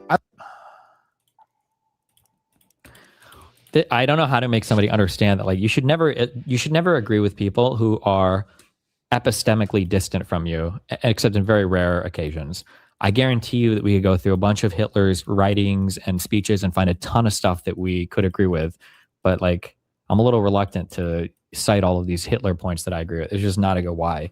Elon Musk is terminally fucking retarded. You never have to hand it to Elon Musk. Okay. I look at this reporting and I'm like, dude, this sucks. I don't like this scam. But it's just like, Elon, bro, you're acting like you didn't have the power to make a significant impact here. And then when you got it, you primarily didn't nothing. cut anything related to defense. You didn't cut anything related to Social Security. You didn't cut anything related to Medicare. And you primarily just fired federal employees. And statistically picked things that donated more to Democrats than Republicans and cut them as more of like a fuck you. Yeah, and it was all a minor rounding error because at the end of the day, once you step down in May, the U.S. had spent 166 billion more than last year. So there was no cuts. You know what I'm saying? I guess that's why they say they're both for spending. They just want to spend on their own things. It's a mirage that conservatives are really for small government. Whenever they're in office, there certainly isn't a reduction of government spending. They're all just spend. I'm just trying to explain. I think there's people that'll click on this video that are really riled up about this Minnesota thing. And I am with you. Honestly, I am. I just want you to keep that energy, man. I want us to fucking take everyone down. If the end goal of this is that we lock up some Somalis and Tim Walz steps down, the change is not big enough. And people like Trump and Elon that have promised this stuff and make no changes, it's not big enough for me. So look, that's the takeaway. This fraud story probably will get some pretty big coverage because, to be honest, it's just a straight up bad look for someone that the right really hates, which is Tim Walz. And I would love... And the immigrant scapegoating. Woo!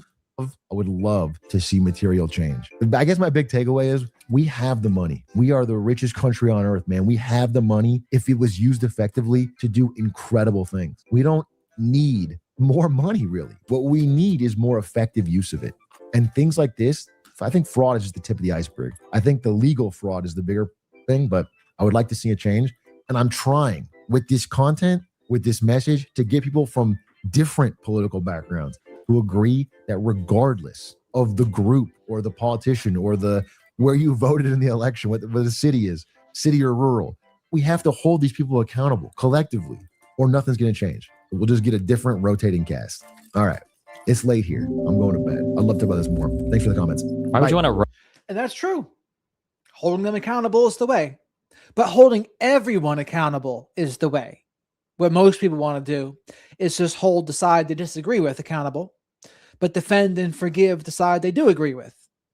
Now, more so now than ever, though, I'm starting to see that unravel because people are realizing, well, actually, there's a lot of differing viewpoints of people on the same side. And there's no better example of that than the Civil War on the Republican side right now. So it's like done the job of like splitting people out of the just groupthink brain rot. Now, the left doesn't like they have some groupthink in some ways, but they're also notorious for eating their own. So they've always done that. And they eat their own probably to their own detriment. Rotate your cast. Isn't your arm already fucked or whatever if you have one on? That was kind of retarded at the end. What do you guys think about the fraud that's taking place here in Minnesota? I don't think anybody is enabling fraud to happen. Hold Governor Walz accountable for this. What was this money spent on? 1.26 million. What was that money spent? There aren't any kids. Answer the question. Are there children? There's no children inside this building. Potentially the largest fraud scandal in U.S. history is taking place. U.S. in Minnesota, history? as literally billions of dollars have been funneled through Somali-ran fraudulent businesses. So much fraud, it could actually almost replace the entire GDP of Somalia.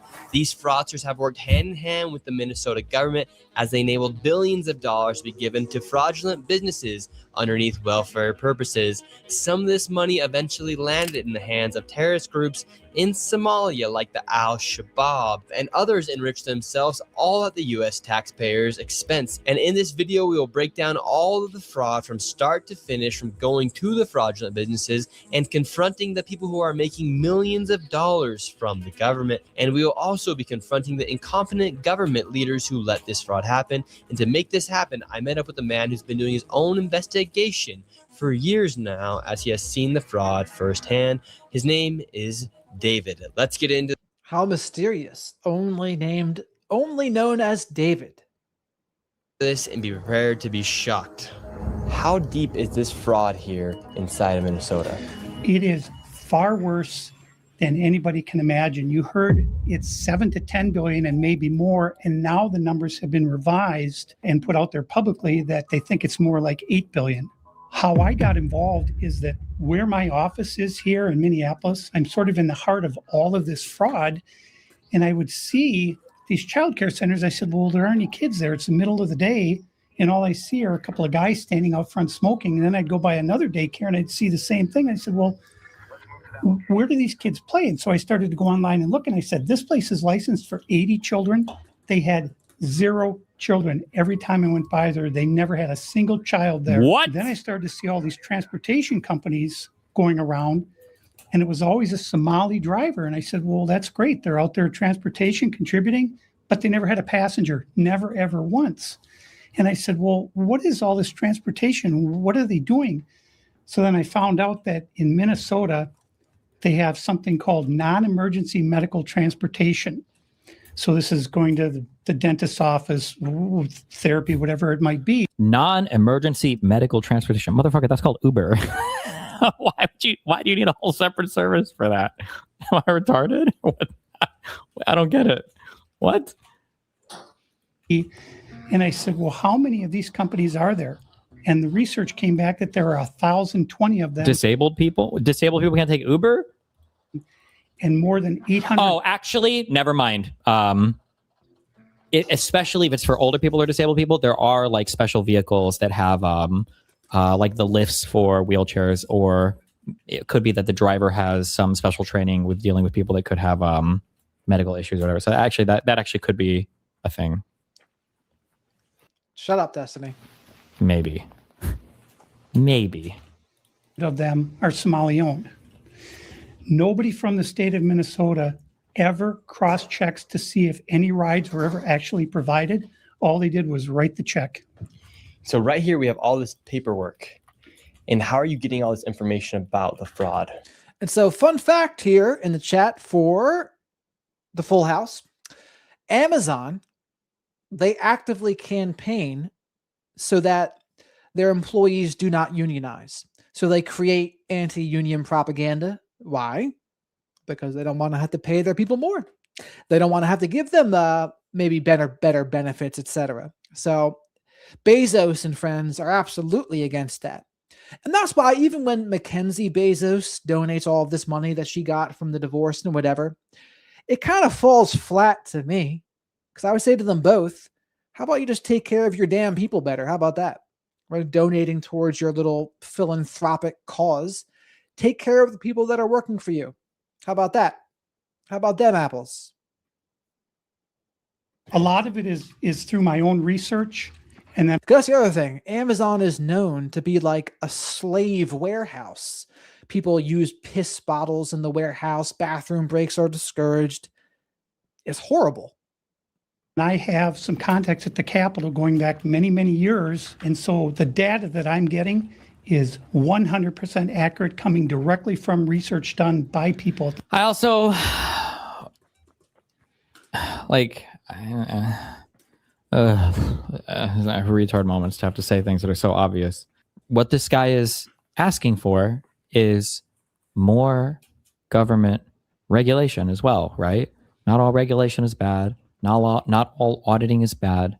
Okay, sometimes it's okay to have investigators or Office of Inspector Generals to make sure that stuff isn't being. It's a good point by Destiny, right? So he's mentioning sometimes this is more government oversight, and if you would talk to conservatives, they might say no more government overreach, no more government oversight. But sometimes, depending on the situation, I can see where it can be helpful. So I would agree with that.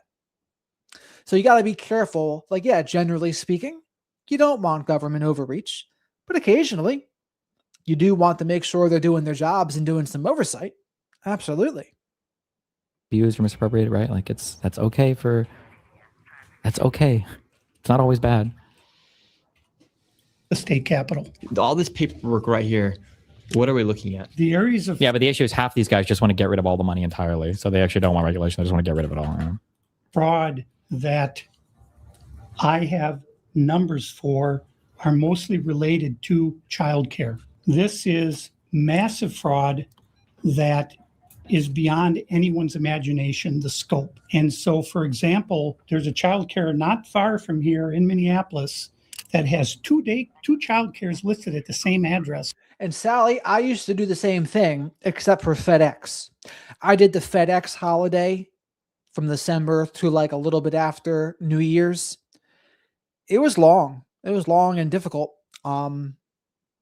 Packaging, it was wild. And it was cold. It was something else. Okay. And together, they're licensed supposedly for 120 children. Damn. I have never seen a single child there ever. And I've been by that place at least 100 times. These Somalians, these groups are setting up these that guy trusts me a lot. Childcare centers, getting money from the government, but there's no kids. No kids. Never had any of them. They're all fraught with violations. And even though they have these violations, they're still in operation and they're still getting money. And it's millions of dollars for every one of them every year. And who's getting the money? And where are they getting the money from? So we have a thing called CCAP. It's a blend of federal and state money. The bottom line is it's taxpayer money. So it's state money and it's federal money. And the problem is the people at the state of Minnesota are the ones writing the checks. This is kind of the maddening thing is you have daycare. So you have adult daycare, and then you have child care, and then you have health care. And a lot of these same names keep coming up on all of these different types of businesses. And then, of course, we have the transportation. And a lot of those same names appear, a lot of the same addresses. There's one building that has 14 Somali healthcare companies at the same address. There's another building in St. Paul that has 22 Somali healthcare businesses at the same address. And the government knows about this. The government knows they're writing the checks. Yeah, the Democrats over there just writing the checks. What has happened? Also, I know nobody gives a fuck about anything real anymore, and this whole fucking country deserves to collapse, and I'm going to go find another country to live in because you guys all fucking deserve each other. Not you, though. You guys are special and better. There is a huge leap from there are people here that are fraudulently abusing funds versus these people know that they're distributing funds that are being fraudulently abused. Now, maybe this video will go on to demonstrate that. This guy hasn't given any proof of that yet. Just saying that somebody is giving money to somebody who's defrauding them is not saying that the person knows they're being defrauded. Now, again, maybe we'll establish that in the video, but we'll see. Is that the Somali community is... That's a fair point by Destiny. It's a fair point. It's a very closed community. They will not speak to anyone outside the community and talk about what's going on within the community. They vote as a block. And so when you're a politician, you're saying, look, I've got 100,000 people in Minnesota that if I do something for the community, they're going to vote for me. And that's what it's all about, is getting the votes. And then the people here in Minnesota, you hear this term, Minnesota nice. I'm so sick of that term. The people here are so afraid of being called a racist or an Islamophobe. And they're afraid of their own shadow. And I don't understand. This is our future generations are going to have to pay for all this fraud. And they just want to bury their heads in the sand and go on and just not worry about it. Tim Walz saying there's organized crime in Minnesota. What did he do about it? Nothing. You got organized crime? What are you doing? This is the Minnesota law, which mandates that anyone who knows of fraud and is a state employee must report that fraud. It's Minnesota Statute 3.971, Subdivision 9. Not only that, but Walls is also guilty of misconduct of a public employee. When I look at the world as a whole. Well, if Walls publicly says there's a lot of fraud, does that not? I'm sure there's an official reporting mechanism, but I mean, like, he's the governor. What is he? I mean, like, is he supposed to go out as Batman and do something about it? Did he not direct the state attorney general to look into it? Or I don't know. So how could illegals vote? They could pretend to be someone else. Or if there's no ID check, those are the things that could make it more possible in illegal votes. Maybe they vote under someone that would be dead. But how many people actually do that? I'm not sure. Not the state DOJ.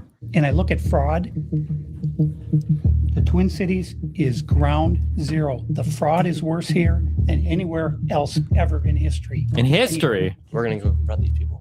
We're going to go to these daycare centers. We're going to see what's actually happening. Let's go! We have to be careful because these people are very dangerous, violent. Exceptionally. Now, with all of David's evidence, we headed out to the streets of Minneapolis to see how much fraud we could uncover in one afternoon. Where are we going now? We're going to a place called Mako Childcare, which actually has another childcare registered at the same address called Mini Child Care Center. Okay. So we should see lots of children if there's this child care center, especially if there's two.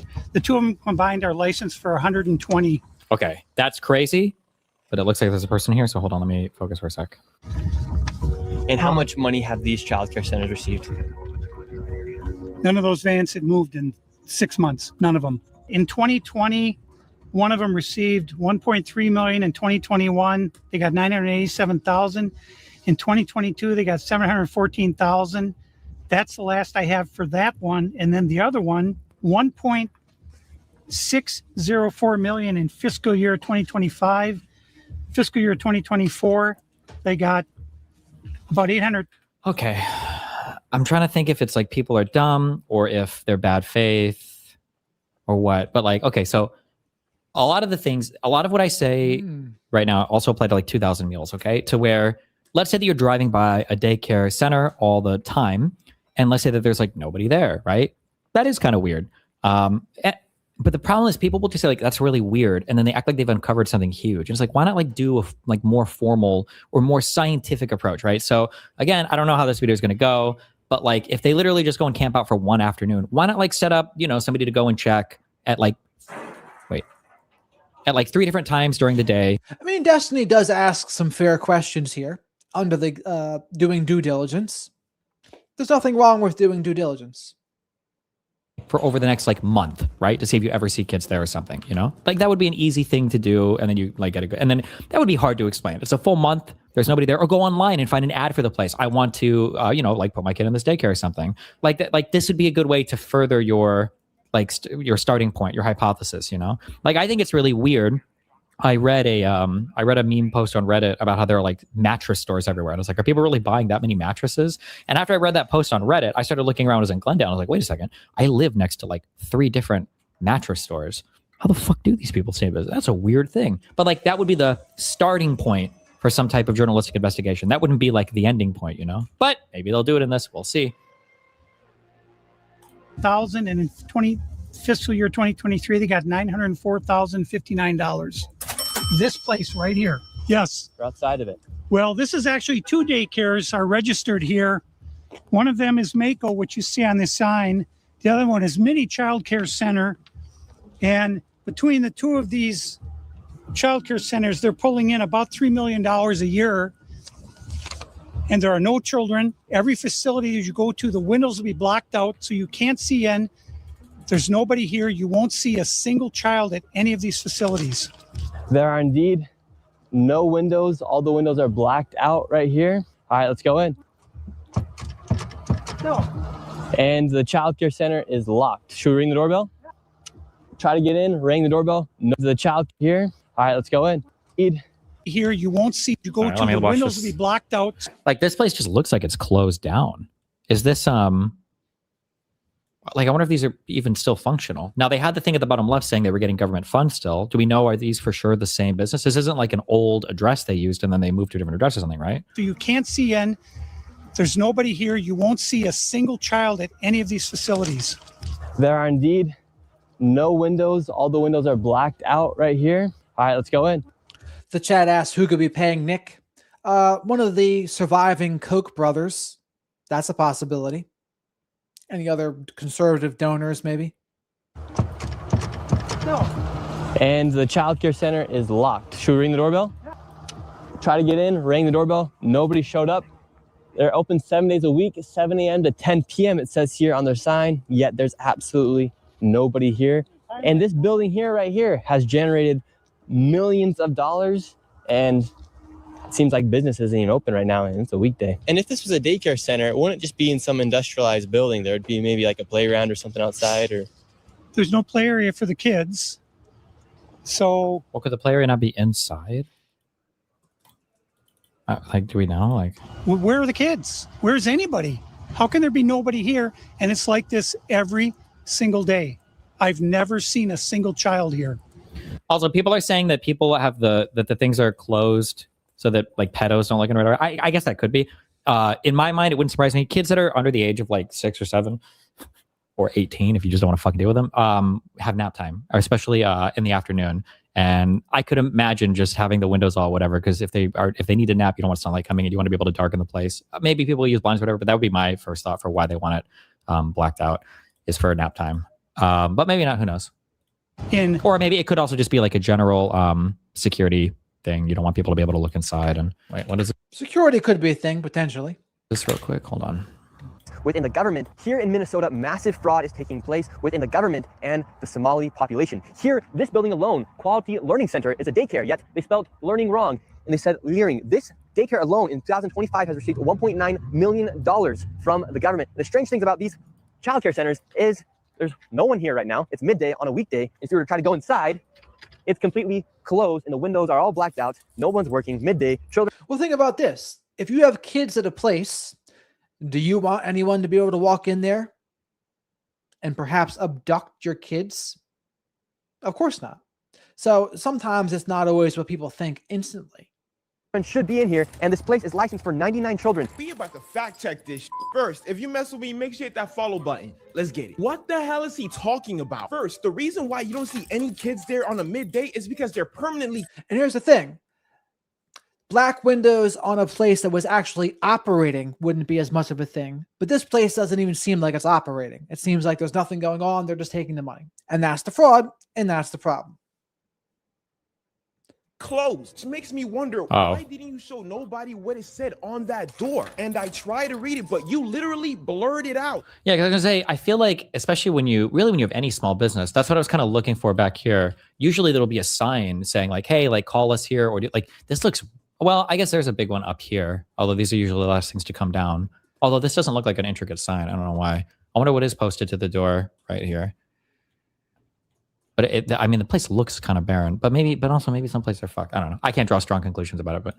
Now, the reason why they're closed isn't because of fraud. It's because they're a bad daycare center. I mean, if you was an actual journalist, you would have been able to find all the investigations they had since 2022. Their last investigation was in July. See that all the violations are related to child safety, which is why the facility has been in probation multiple times, which makes me believe that that paper up there is a sanctioning paper. I know this because that's one of their violations that they didn't post it up. And if you see the citation, it's about sanctioning and removing licenses, which means that this facility is probably on a conditional license again, and also why they only have 1 star. I would also like to add that it was the Trump administration DHS that actually audited the facility this year. There is no reports that any fraudulent activities were happening. In other words, this man is lying to push a false narrative on Somalis.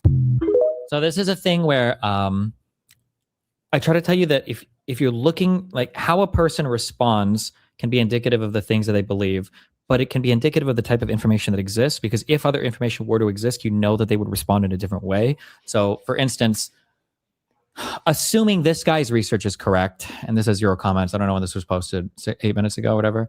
Now maybe this guy's getting the wrong address or something, but I would imagine that this guy seems, now I don't know this guy's background. I am making assumptions here just based on the video so far.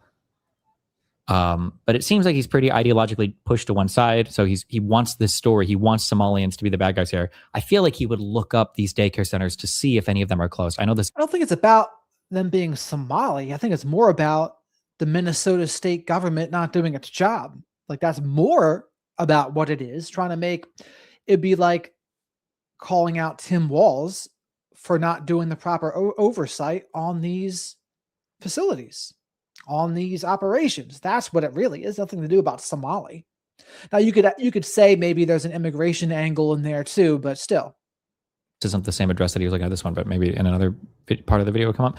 So it seems like he would look this stuff up. I feel like he would look this stuff up. And if he did look this stuff up, if there was something saying like this place was closed because Somalians were eating or abusing children, that he would be reporting on that. But he didn't find that, so he just didn't report on it at all, you know? So I feel like he must have tried to look this up. He found an answer he didn't want, and then he didn't put it in. But would he really expect that nobody would fact check him? I don't know.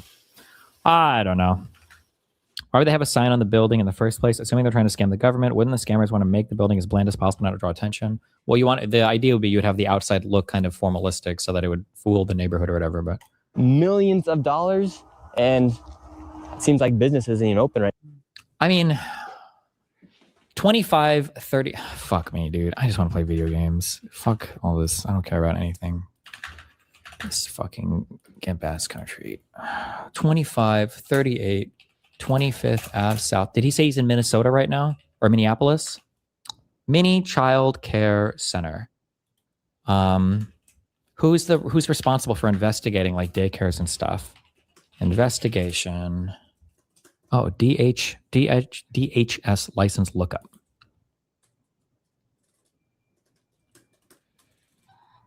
Uh-oh, see violations plus. Oh, shit. Oh, shit.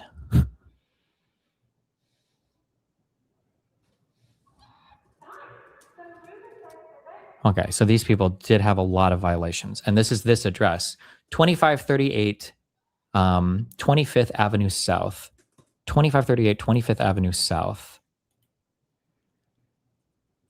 Children's files did not contain immunization documentation. Wouldn't conservatives love that?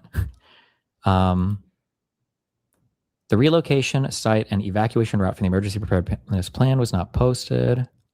Program not comply with monthly crib safety inspections. You're going to check out my crib. Areas used by children were not in good repair. Equipment and furniture were not in good repair. Program space was not clean. Products to control diaper rash were not properly labeled. Oof. If you've ever had to change a child's diaper or whatever, children that have like really bad diaper rash, I feel like this is always one of your big like neglect indicators. Not to come down too hard on parents that just like to let their children sit in their own filth, but because fuck kids, you know, not in the Epstein way. Equipment and furniture not good repair. Damn, these people. They must have pissed this guy off, whoever came out to audit them. Okay, so these guys had a lot of violations, which means somebody... See, so like, this would be a good thing, okay? So now, this is just like 1 second of research, right? This would be a good thing to just contact the... what does DHS stand for here? Department of Human Services. We have multiple DHSs and Department of Homeland Security. So this would be a good thing to contact DHS and say, hey, who did the auditing of this? Or did you guys do the auditing of this? Was a person on site? Did you see children out there? This is the total capacity is 80. Last renewal date. I wonder if these people are still taking new children. Oh, it's the Minnesota Department of Human Services. Okay. But okay. It's very, very sussy baka that he doesn't bring up looking any of that up. But we'll see. Maybe he will. Right now, and it's a weekday. And if this was a daycare center, it wouldn't just be in some industrialized building. There would be maybe like a playground or something outside. Or There's no play area for the kids. So I don't know why you would have to have a playground outside. Some daycares could just have playgrounds inside. It also super depends on the age range of the kids as well. Like if they mainly deal with kids like under the age of 2, I don't know, you just stick them all in cribs or just have them in a circle fucking playing with toys or whatever. Now, if they're kids who are like up to age I guess like middle school. I mean, it'd be kind of weird to have them all locked inside, but they could play video games or watch TV or some shit. I don't know. So the fraud is being enabled by people that are not doing the proper oversight. Now, the question would really become, is it just that it's lack of oversight, or do people know it and are just not doing something about it? We don't know the answer to that question yet. No, I guess today you guys are all on your iPads all the time, so. Where are the kids? Where's anybody? How can there be nobody here? And it's like this every single day. I've never seen a single child here. In 9 years, I've never seen a single child. There's a good Sacha Baron Cohen skit you can make out. Guy sitting in his van like, where are the kids? Where are the kids? This building right there. Oh, then now it looks like we already got the Somalis coming through. Yeah, they're coming. The word's out. Hello, is this your daycare? No. Could you tell us why there are no children? Have you ever seen children at this child care center? When your mom ran a daycare, did she have a playground outside the house? Yeah, we did in the backyard. Playground. It was just like a swing set and some jungle gym shit. I'm trying to think if the kids mainly played inside though, but I think we generally had kids. The majority were like between the ages of 0 and 4, and then with a few like 5 to 6, 7-year-olds, with like maybe 8 being the oldest. Dude, have you ever visited places that you only saw as a child? When I went back to oh my God, shut the fuck up. When I went back to look at my house's backyard, the one that I grew up in, that backyard was so much smaller than I remember it. I remember I went back to my grandma's apartments and I looked at that backyard area, and I thought it was like the size of like if you would have asked me, I would legitimately said like maybe like half of a like a baseball field. I mean, like almost like maybe like a football field. And it's like, it was maybe like 30 feet from like here to here. And I would have guessed it was like 50 yards. Holy shit. Being small is crazy. Looks like we already got the Somalis coming through. Yeah, they're coming. The word's out. Hello, is this your daycare? No. Could you tell us why there are no children? Have you ever seen children at this child care center? I'm not sure. I don't. Doesn't know if she's ever seen a child here. All right, let's go to the next location. Like, that's pretty bad faith. Not sure. She probably just doesn't want to talk to you, which is fair. I wouldn't, especially given everything that's happening in this country right now, I wouldn't talk to random white people that show up with a fucking camera and everything else. Like, it's going to feel like an ambush every time, which is probably kind of the goal, because you don't actually want to have a legit conversation. Because I'm sure you could like email these people or phone call them and ask. Also, that looks stronger too. I cannot fucking believe I had to explain this to those Twitter files journalists. When I was talking to them, I was like, oh, you have all these theories about like why the FBI did do this or that. Did you ever maybe reach out to them and ask why they did or didn't, say this? And they were all like, no. And I was like, why not? And they're like, well, we don't think they'd answer anyway. And I was like, but wouldn't it look good then to say that you reached out to the FBI and they refused to comment?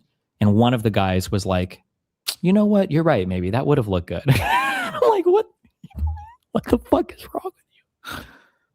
And the fraud only gets more from here. Make sure you stay till the very end of this video to see exactly how much fraud we find by the time we are done. Before we go to the next location, I want to show you something super interesting about the flags of Minnesota. And here in Minnesota, if you take a look at the Minnesota state flag, they recently changed it, and it very much so resembles the flag of Somalia. Minnesota state flags history. Wait! The Somalians were back all the way in 1893? Wait, he didn't even get the right one, though. Or when is this? Oh, this is 2023. What's the narrative that the Somalians are controlling the state? I don't know why, but for some reason, a lot of Somalians congregated in Minnesota. I don't know if they just like a community sprung up there, or how many Somalians are in Minnesota. It's been like that for a while, because I feel like I remember that stereotype even back when I was in high school, like 20 years ago. It's on. Oh man. Oh fuck! I should have guessed first, because if you would have asked me to guess, I would have guessed that the Somalian population was in the millions, just based off of how much I've heard and everything. Is 80 to 100,000. Twin Cities population, metropolitan area. What's the abbreviation for this? The whole metro area is 3 to 3.7 million. He keeps on going on these ADD side tracks that are boring me. So we're speeding up through him. Number of residents only says 80 to 100,000, with the majority concentrated in the Twin Cities area. Okay, well, there's a lot of missionary work for refugees on the Catholic Church. You're being bad faith. The old guy he is with has emailed and called them a lot. Finish the video. I'm going to finish the video, but the guy hasn't mentioned that at all, and I'm not seeing evidence of that yet. And he's presenting some of the strongest claims first. So fuck you. That's his fault. Minneapolis is less than 400K. You always have to look at the metropolitan area. Cities don't mean, I don't know if you're from Europe or if you're from a different place in the US, but cities, like city population in America, cities in America don't really mean much because it's really like a whole metro area because like the city bleeds into the overlaying metropolitan areas and everybody considers that to be part of the city. And it's just how it works in the United States generally. I live in Minnesota and the Somali flag shit is the dumbest thing ever. The person who submitted the flag design was some rural white guy. One of the biggest owns that peers could have pulled out against Nick, but I guess I didn't get this in the research, was Nick complained about crime and black people committing violent crime and all this so much. And maybe like none of this is really about being factually correct, it's about getting owns. But I feel like a big rhetorical own that Pierce could have had on Nick was, Nick, who was the person who showed up at your house and was threatening to kill you or whatever? Who was that person? Were they black? Because that was a white guy, wasn't it? Am I wrong? I think it was a white dude, wasn't it? It must have been because it was a black guy. I feel like they would have endlessly talked about that now. Week free and 3 months at 50% off. And now let's get back into the video. Now we're going to the next daycare center. How much money has this one generated? This one in fiscal year 2025, $1,042,059. In fiscal year 20. It was some white lady. No. I'm not talking about the people who were outside like shouting at Nick. Didn't a person show up at Nick's door with like a gun? Wait, I think you guys are mixing up. It was a weird story. A guy who committed like a triple homicide and then he went to Fuentes' house afterwards. You're right. I'm an asshole. I'm just getting mad because this fuck Tyler is piece of shit, but I'm really worried about Asmongold fans clipping you out of context. I need to protect you. Fuck it. Tell Asmongold to talk to me. There's nothing I'm going to do to protect being clipped out of context, okay? 24, $1,059,2,059. In fiscal year 2024, $1,059,078. And in fiscal year 2023, $727,336. This next one is literally 1 block away, and this one's also generated nearly $3 million. Damn. Hold on. Okay, never mind. I would be triggered about the Minnesota flag shit because apparently there was another flag design that was suggested that didn't make it. And this looks fucking awesome. I want the laser eye fucking duck man. It's not a duck man, it's just a duck. It's a goose. I don't know if a duck and a goose are different things. Damn. $27,336. This next one is That's a loon? 1 block away. What the fuck and is this a loon? one's also generated Shut the fuck up. nearly $3 million in the past 3 years. Let's see if there's any children. Let's see if any of the buildings Let's are look open. for the kids. Them kids. There we go. We gotta find the kids. To ABC Learning Center. Mm-hmm. All the windows are blacked out. Uh-oh. Let's see if anybody is here. This door is locked. This facility is licensed for 40 children. 0 children. I've come by this place 100 times. I've never. ABC Learning Center, 2533 24th Ave, license lookup. DHS, license lookup. Jesus. I wonder how often people get violations. Or I wonder if like the auditors are like insanely, are insanely nitpicky. Sorry. How corrected? Some of the corrections here didn't seem to even happen sufficiently. Correction documentation, insufficient. Did they just give up? I wonder if are any of these places shut down? Will it tell you? Services, day program, ages served, Nope, I'm not ashamed of having anyone on the channel. I listen to everybody. Whether it's Destiny, PBD, Dave Smith, Spencer Cornelia, I listen to everybody. Because there's so many people who are so sensitive, they can't even freaking hear like another side. Like they get so freaking butthurt about it. To me, it's embarrassing. Toddlers, preschool and school age. This door is locked. This facility is licensed for 40 children. 0 children. I've come by this place 100 times. I've never seen a child here ever. 100 times? The only thing I've ever seen is someone standing outside smoking. What's crazy about this is that last daycare center is that green building right there. And the other daycare center right now is right here. These buildings should be operating as they're receiving literally millions of dollars. I knocked on the door, and to my surprise, somebody actually answered the door. Hello. Keep in mind, this is literally in the middle of the holidays. Is it though? My guess is this would have been filmed in. And here's the thing, Heather, or not Anne, Heather, I agree with this. It's good to get amalgam of sources, shake it down in the light, and see what stands as truth. That's the way to go. A lot of people just don't like to do that, though. Or what people will also do is they'll just use ad hominems against somebody so they don't have to address anything they say. You see that all of the time. Early December, right? There's no way he's doing a turnaround on this video in like 2 days. So if this video was launched December 26th, did he say a date for when he was going out doing this? I feel like it would have been early December or maybe even late November, whatever last month was. Can we speak? I would like to check a child in the daycare. Can I speak to a manager? Where can I get paperwork to file for my son? I wanted to put my son Joey in daycare. And after a few questions, the lady went silent. Looks like little Joey Shirley ain't going to daycare here. And now where are we going? Now we're going to Sweet Angel Childcare. We're in the middle of a strip mall here inside of this neighborhood. In fiscal year 2025, this facility, which shows its license for 74 kids, was paid $1.26 million in tax money. And there are no kids. And all the facilities are the same way, all of them. Let's see if... Damn, correction documentation not yet submitted. So it wasn't even sufficient. They didn't even try. Children didn't have access to personal hygiene products. So again, Destiny might try to paint lipstick on a pig here, but there's fraud. And why are they not cracking down on the fraud that's been here? Now, the other people saying before, oh, this is from years ago. I don't think this is from years ago. This is recent. Hands were not washed with soap and water. Hazardous objects were accessible to children. Children did not have daily access to all interest areas. The program did not comply with first aid training requirements, and the program did not comply with CPR training requirements. Damn, this is a death site for your children. What I'm trying to think. Where is he getting the information for like funds that were dispersed? Does anybody know what he's looking up for that? If anyone opens. Yeah, let's see. Once again, I try to find a spot for my son Joey, and they would not open the door. I want to put my son Joey in daycare. Cause I need a spot to put my son Joey. Yes. Is this your daycare center? I mean, people can get kickbacks, but that's going to be pretty blatant to see. Like, I don't know where they're getting them from, under the table, or how they're getting it. I don't know. Like, is this place even open right now? What is this? Oh, this is probably a lockbox that probably has the key to this here, maybe is my guess. But like the signage is all like, why is this all like white? I don't know, maybe stuff on the other. I don't know. I have no idea. Yeah, what's happening? I just want to put a child in daycare, but all the daycare centers seem to be closed. No one's opening the doors. You work here? I was, yeah. What's happened? Where are the kids? Yeah. It says it's licensed for 74 children. Right here, state of Minnesota. Where are the kids? They got paid $1.26 million in fiscal year 2025.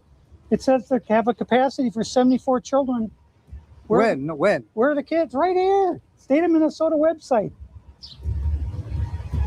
Licensed, just to be clear, licensed for a certain number of kids doesn't mean that you have that many kids at your place. That's just the maximum number you were allowed to hold at any point in time.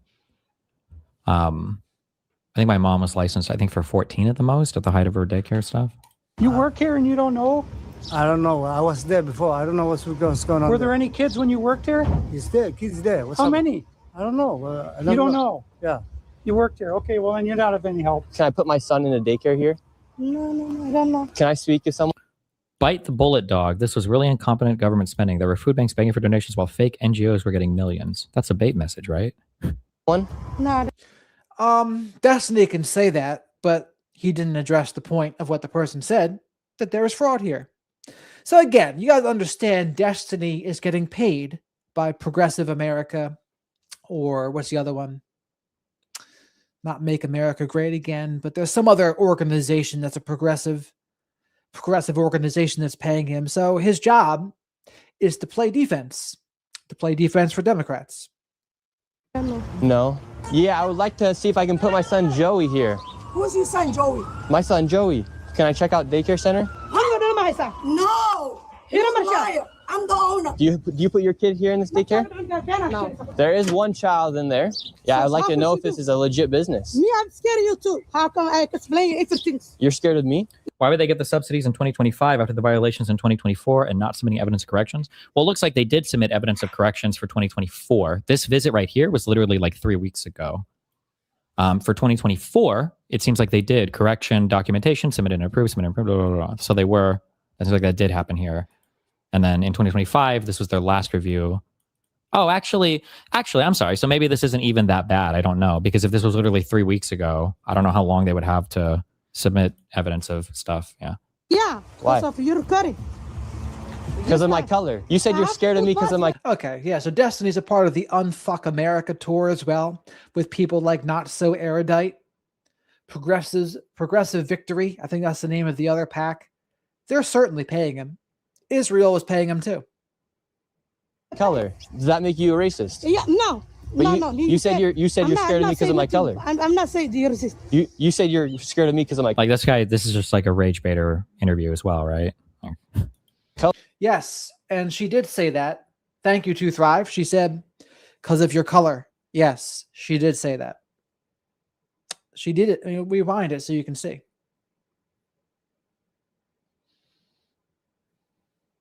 care center? No. He's a liar. I'm the owner. Do you put your kid here in this daycare?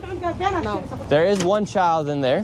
Yeah, I'd like to know if this is a legit business. Me, I'm scared of you too. How come I explain everything? You're scared of me? Why would they get the subsidies in 2025 after the violations in 2024 and not submitting evidence of corrections? Well, it looks like they did submit evidence of corrections for 2024. And notice Destiny paused it here, probably to distract from what the woman said. Visit right here was literally like 3 weeks ago. For 2024, it seems like they did correction, documentation, submitted and approved, blah, blah, blah, blah. So they were, it seems like that did happen here. And then in 2025, this was their last review. Oh, actually, I'm sorry. So maybe this isn't even that bad. I don't know. Because if this was literally 3 weeks ago, I don't know how long they would have to submit evidence of stuff. Yeah. Yeah. Why? Because of your curry. Because of my color. You said you're scared of me because of my color. Does that make you a racist? Yeah, no. But No. you said you're scared of me because of my color. I'm not saying you're racist. You said you're scared of me because of my Like this guy, this is just like a rage baiter interview as well, right?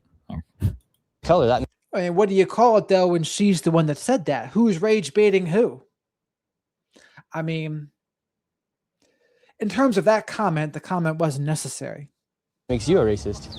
So okay. Right now, This is my they're all tax getting money. mad because he's showing the paperwork I don't of this know that. business being registered as a business. 74 children, I've no lived my whole children. life He here. saw one child when the lady opened up the door.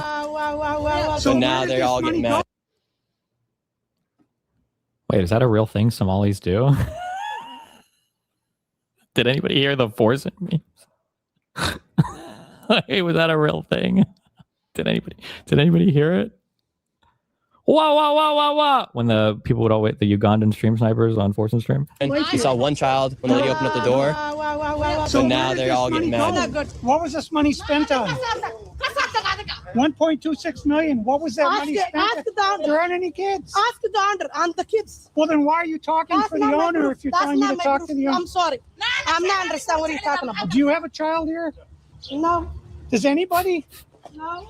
Queen. Where are the 74 kids? Did you lose them? Ain't my Did you lose these kids? Do I need to call someone? Do I need to issue an Amber Alert for missing children? Are these children missing?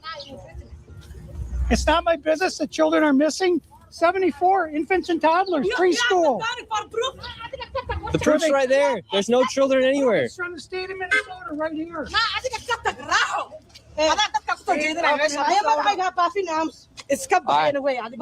we're moving on to the next location. Oh, okay. Have a good day. As we continue Nice. to show the blatant Really got to the fraud bottom of that's that there. taking place here in The Minnesota, blatant fraud. Somalis started following us around the city. And now we're being followed by the Somalis. This is another daycare center. Absolutely no signage. And there's no footprints in the snow of children playing outside. $5 million within the past 5.9 two. million in 2 years. 5.9 million they received. We'll see how Destiny tries to defend this, but there really is no defending it. The bottom line, like there's BS going on, and the BS is a problem. In 2 years, that Ching. facility right there. And now we have a group of Somalis telling us in our vehicle right now. From this, Even if these facilities are all shut down, surely it still infers some sort of corruption if all these places are being shut down in spite of the money being received. Well, I mean, like if they're shutting down and getting money after being shut down, that's not good. Obviously, that something is obviously fucked there. However, one kind of like unfortunate just kind of reality of getting government funds is that if there's a place that is desperate enough that they need a bunch of government assistance to survive, not to be mean to poor people or anything, but like they probably kind of suck too, right? They're going to have these issues, you know? That's just an unfortunate reality of, you know, socioeconomic status associated things or causally related things, I guess, if you want to say. Daycare center, we headed over to the infamous Quality Learning Center, which actually spells quality. I think this is one of the conundrums you ran into with like the No Child Left Behind stuff, where it's like, oh, well, we're going to set metrics for if schools are doing really well, we're going to reward them with more money. And if they kind of suck, then we're going to take away their funds. And it's like, yeah, sure. But the ones that suck are kind of the ones that need, the assistance the most. Why are there cockroaches all over my gun bench? How could you work with these motherfuckers crawling around? That's gross. We have a group of Somalis telling us in our vehicle right now. From this daycare center, we headed over to the infamous Quality Learning Center, which actually spells Quality Learning Center on the outside of their sign. That AI. DHS randomly visited these daycares. Surely there were kids there when the visits happened. That's why I'm saying it would have been good for them to contact the notorious Leering Center. The Minnesota DHS and find out, hey, what the fuck happened? Yeah. That's how blatant this fraud is here at this daycare. Don't open up! So this is Quality Learning Center. I meant to say Quality Learning Center. Don't open They up! said they spelt learning wrong. Don't open up! How do you have ice here, ma'am? I'm literally a YouTuber. Don't open up! Ma'am, what do you think about the fraud that's taking place here in Minnesota? Don't open up! We have ice! And what do you think about this place being licensed for 99 children Don't open up! and getting $4 million over the Open up! It's ice! 4 million? Wait, so real quick. So is there any public source for where he's getting this? It's not ICE. Who is this woman? She's just trying to deflect and be a nuisance. She's pretty obnoxious. Money from? Like the dollar amounts he's getting here? $1 million in the last 2 years. Go away! What do you think about that? Are you in favor? Away! Are you in favor of that? Go away! You know You're where they- not welcome here. Are you- Shame on you! Are you in favor of $1.9 million going illegally, fraudulently to this business that has Quality Learning Center but can't even spell learning right on the door? Destiny, these guys are MAGA retards and rage baiters, but doesn't it seem like something strange is going on here? Or am I just easily manipulated? LOL by Veritas tier shit. Not a bait question. Well, I mean, you're easily manipulated. We all are easily manipulated. You can look at stuff that looks... More deflections by Destiny, anything but to say, yes, there's some weird shit going on here. Because that's his job. His job is to deflect and play defense. It's weird. Sometimes there's stuff that's like really fucking weird, but then you'll get an explanation like, oh shit, this makes sense, But that's my biggest issue with a lot of these bullshit like Project Veritas exposés, or I said like 2,000 Mules, is that like, this is like really good. These are really good questions to like build an investigation on, right? Like I said, like if I was driving around and there was some daycare center and it was like empty all day, I think I would be like, what's going on over here? I wonder if there's some scammy shit going on, which is a totally fair question. But then you would like do some real investigative work and you'd reach out and you try to contact people to figure out, well, what the fuck is going on? But absent any of the investigation stuff, it's sussy baka. It makes me wonder what the actual motivation is here. Like if you really gave a fuck, why wouldn't you reach out to the state and figure out? You had auditors come out to this location. But we're not even halfway through this video, so maybe he'll do that. We'll see. In favor of $1.9 million going illegally, fraudulent. Her voice is like nails on a chalkboard. Makes my teeth itch. Ooh. To this business that has Quality Learning Center but can't even spell learning right on the door. Don't open up! Ma'am, we are not ICE. I don't care who you are. You don't belong here. I belong here just like you belong here. Don't open up! It's ice! Also, I like how he said they were being followed by Somalis earlier, but the one outside screaming is a fucking white woman, old white woman. You do realize that there's supposed to be 99 children in here. That's not how that works. It's also very sus when somebody has no concept of like what they're talking about, but they're doing like investigative journalism on it. That should be one of the biggest red flags, because the first thing, anytime you enter a new area of stuff to investigate, the first thing you're probably going to be doing when you're researching or talking to people is picking up a whole bunch of new information that you've just never known before. So like your license capacity is not going to be the amount of children that will be present at all points in time. It's going to be the highest amount that you can have slotted at your center. Or this is how it worked for my mom. I assume it's for most places. Or it might not even be at one point in time. It might be just period, how many people you can have over like a month or whatever. But that doesn't mean there are going to be that many children there at all points in time. It's just the maximum capacity that your particular place is rated for. This building, but there's no one here. This is a child daycare center. 99 children. Paid $1.9 million this year in CCAP funding. Do you know where the children are? Were they kidnapped? They run away? Where are the children? Based. This is state of Minnesota. Right here. And who are you? My name's Nich Shirley, ma'am. And who are you with? Nich Shirley. Nich Shirley on YouTube. Yeah, so who are you with here? Oh, he's just been doing some research investigating the fraud that's taking place here in Minnesota. Yeah, I'm with Nich Shirley. This lady, she's calling us ICE. We're just trying to put law and order back in the streets of the United States. Get rid of all the fraud. Have you ever seen children at that daycare center right there? Where? Yeah, it's right there. It says the child. You've never seen daycare. Never. Anybody in here. We're going to educate you on something. So what do you think about this daycare center? They spelled learning wrong. They've received over $1.9 million this year alone, and they're supposed to have 99 children here. So I've not watched this Nich Shirley video in completion yet. So we're noticing there's clearly fraud, but like, what is their ultimate conclusion here at the end of this? Because they've gone to several. They've showed there's no kids here at these locations. What is their ultimate conclusion? I don't see it.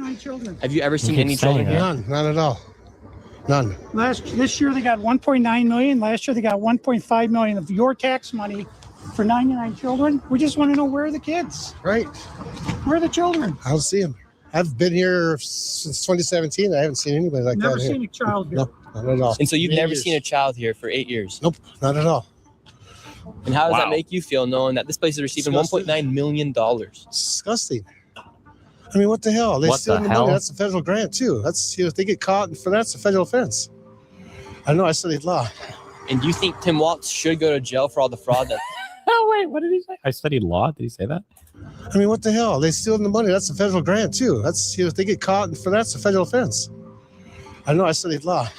And do you think Tim Waltz should go to jail for all the fraud that he's enabled here in his state? That's him doing this? Well, heck yeah. He's got to be held accountable for this. I mean, there's no rhyme or reason what's going on here. It's simple. It's nothing there.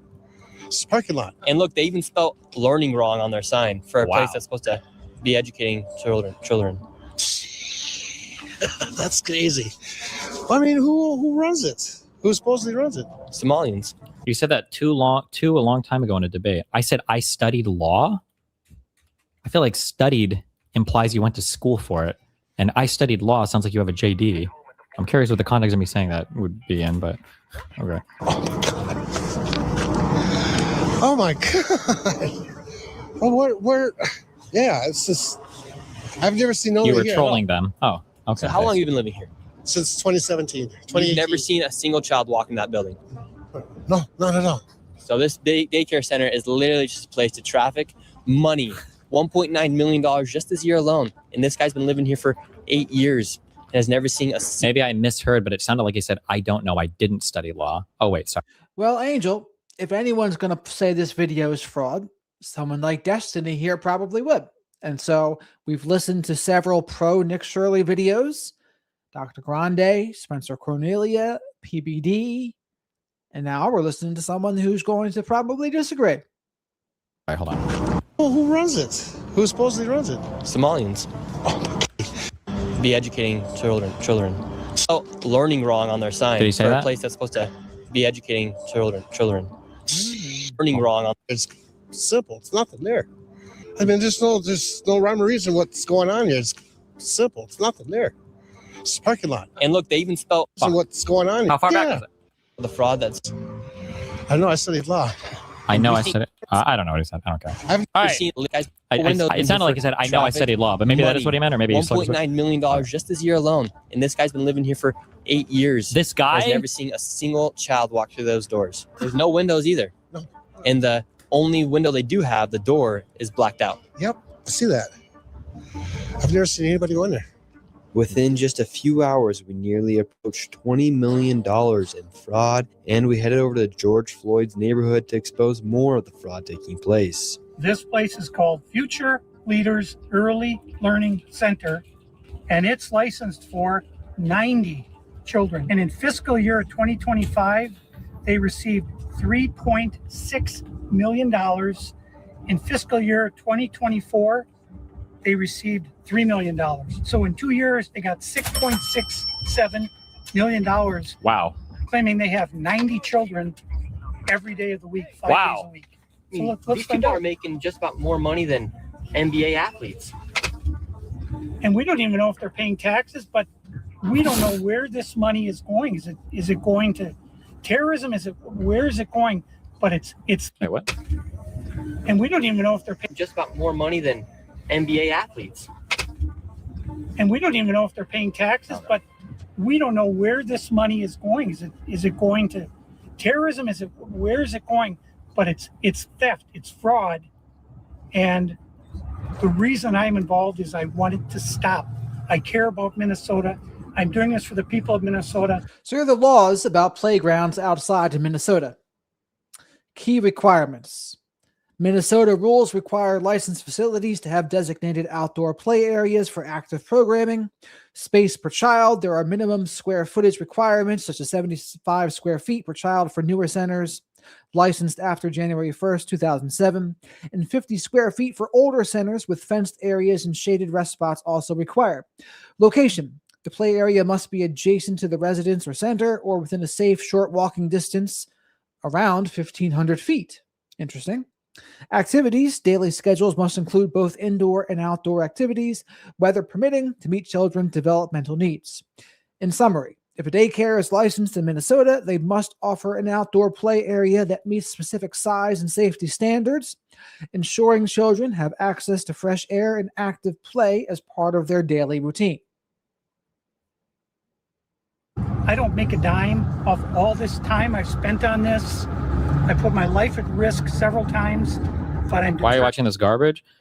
One, because my chat asks me, and I love and respect my chat, and I will always do what my chat asks because I love my viewers.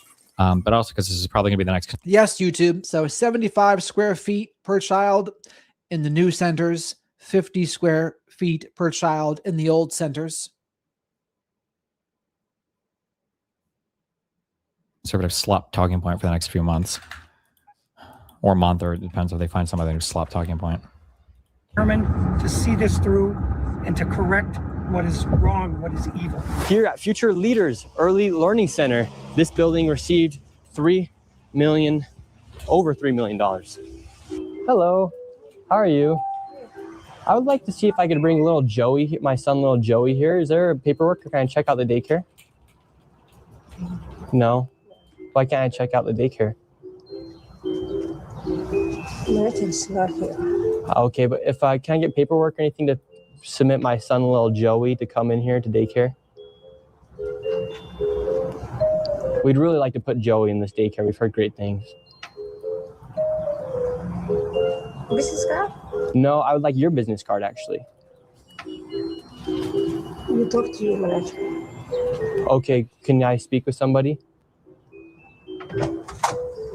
Where are the children at? And clearly, there's all sorts of shady stuff going on here. Are there children here today? No. No children. Yeah. Why are there no children? There are two of Mexico. Would my son, little Joey, have friends to play with here? No. No. No friends for little Joey. Yes. Sorry. Dang it. Well, have a great rest of your day. So, little Joey would not be accepted to that daycare. Joey's still homeless. Joey's still looking for daycare. And because little Joey couldn't get into a daycare, we went to an autism center, as they have been popping up everywhere as a rise of autism has occurred here in Minnesota. Oh my God. Because of the government funds that they're receiving, I tried to check my son Joey into an autism center. We've been going to a lot of these daycare centers. We're trying to find a spot for our little boy Joey. That is sketchy as fuck. Absolutely not. If you're trying to do something with a business and you don't go through proper communication channels, people are always going to look at you very sketchy. Especially like if you're, I guess I can't necessarily speak to signing up for daycare, although it's probably the exact same. The fuck are you guys doing? If somebody were to like show up knocking at some place and be like, hey, I really want to, do a thing or whatever, like most business owners or most employees are going to look at you like very sussy weird. If you're going through like very atypical channels, that's just like super normal. And then on top of that, I don't know how visible this guy's like camera crew is. If it's just a guy with an Osmo 3 or if it's like an actual like big camera, like they're gonna be looking at the guy real weird. The woman looked like she was looking at something different, but she could have also been looking at the screen because she didn't want to make eye contact. Also, that woman's eye looked like she was fucked up. She even said, "Did you talk to X?" Yeah, like everybody's gonna be treating you very sussy there, especially in today's day and age and all that. So it's not proper to show and see the daycare in person with a meeting. Yeah, but they're not just gonna let in any random person, right? She probably, my guess is she probably shouldn't have even said that there were more kids coming at 2. That was the sussiest part of that video.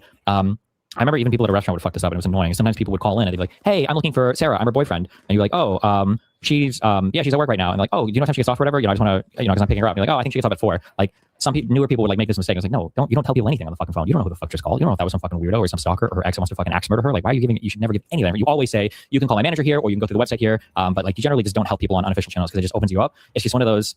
Yeah, I don't know if you say OPSEC or whatever. It's just one of those things where like you just should never be in a pattern of giving out information or talking to people through unofficial channels. Like it just leads to weird shit. You don't want people, especially to do a daycare. Would this not be like showing up at a private school unannounced and without a kid? Sure, maybe. Or even with a kid, it would be like, "Hi, I just brought my kid here. I need you to watch him now." Like I have nothing. Like it's weird. Yeah, that's just weird. But no, we thought maybe we could check them in the autism center because none of the daycare centers are open. Yeah, and how many kids do you guys have at this autism center? Very mean. I can't give you a number now. Like more than 5? Probably, so you don't really know? Yeah. It seems inconsistent when you defend sketch legal activity just because it's on your side. Was that a troll comment? It was actually a good point, Destiny. He's right. It is sketch when you defend it because you know why he's defending it. Progressive victory's paying you. I think so. If you try to one-guy me by just saying random retarded shit, I'm just going to ban you. Okay. There you go. What do you guys think about like the fraud that's been labeled on the autism centers here? What do you guys do think about the fraud, or how come the autism centers are popping up?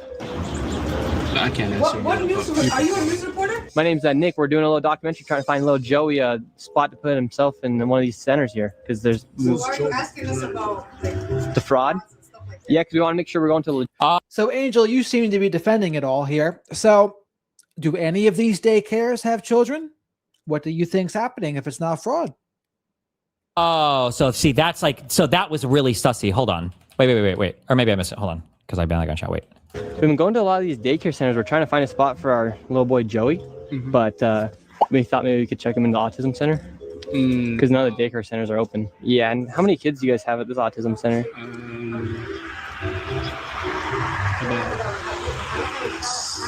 I can't give you a number now.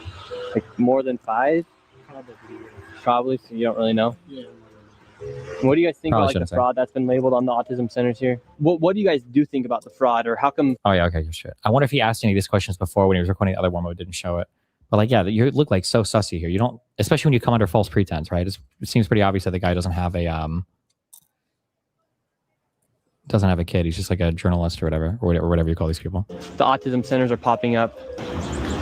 I can't answer. What news? Are you a news reporter? My name's Nick. We're doing a little documentary trying to find little Joey a spot to put himself in one of these centers here because there's. So why are you asking us about the fraud? Yeah, because we want to make sure we're going to legit business if we're going to bring our little boy Joey here. This is not a Joey spot. Yeah. But that's her number on your but this is we can't let you guys do so. Okay, thank you. So once again, little Joey, he can't even go to daycare, and now they won't even accept him if he has autism. And again, no kids. Couldn't tell you how many kids they serve. After being able to provide no evidence of them actually being an autism center in a place where a child could go, they shut the door and we headed to the next fraudulent daycare center that was just around the corner. We're on to the next location. We're still trying to find little Joey a place to go to get some daycare. Is this the whole video? So where we're going now is a place called Super Kids Daycare Center. Interestingly, this daycare center was shut down when it was called Creative Minds Daycare, and it had received $2.45 million this fiscal year, 2025. They had to shut down because there were so many violations, and they went and they just reopened under a new license, and they renamed the center Super Kids Daycare Center, LLC. So they got shut down, then started another one. Literally the next day. Creative Minds Daycare, $2.45 million got sent to this daycare center. We have empty parking lot. We do have a bus here. This is different. We'll see if we see anybody. I knocked on the door. Absolutely nobody was inside. And once again, no children could be heard. And again, some of these places, others could have had kids, but the problem was they were taking the money as if they had thousands of kids when there was really not that many. That's the problem. That was the fraud, the discrepancy. Anywhere. So David, once again, another child daycare center. We have a bus out here. No one's inside. Licensed for over 50 kids. No children anywhere, but yet millions of dollars. every single year. So That's the crazy. sign says Creative Minds Daycare. They got in so much trouble. They had so many violations that they had to shut down, and they reopened the next day under Super Kids Daycare Center. You see 3801 Portland, 3801 Portland, which is where we are. So that's fraud right there alone. Well, but did a new business come in and buy up the place? Especially if that's pretty common. I know I can only speak to restaurants, I guess, but it's probably common in all industries that like if a place was previously partitioned or was set up for like a restaurant and one goes out of business, the new owners will probably buy and put another restaurant there because it's already wired for gas and has stove and everything else. Like, do we know anything about who the prior owners are?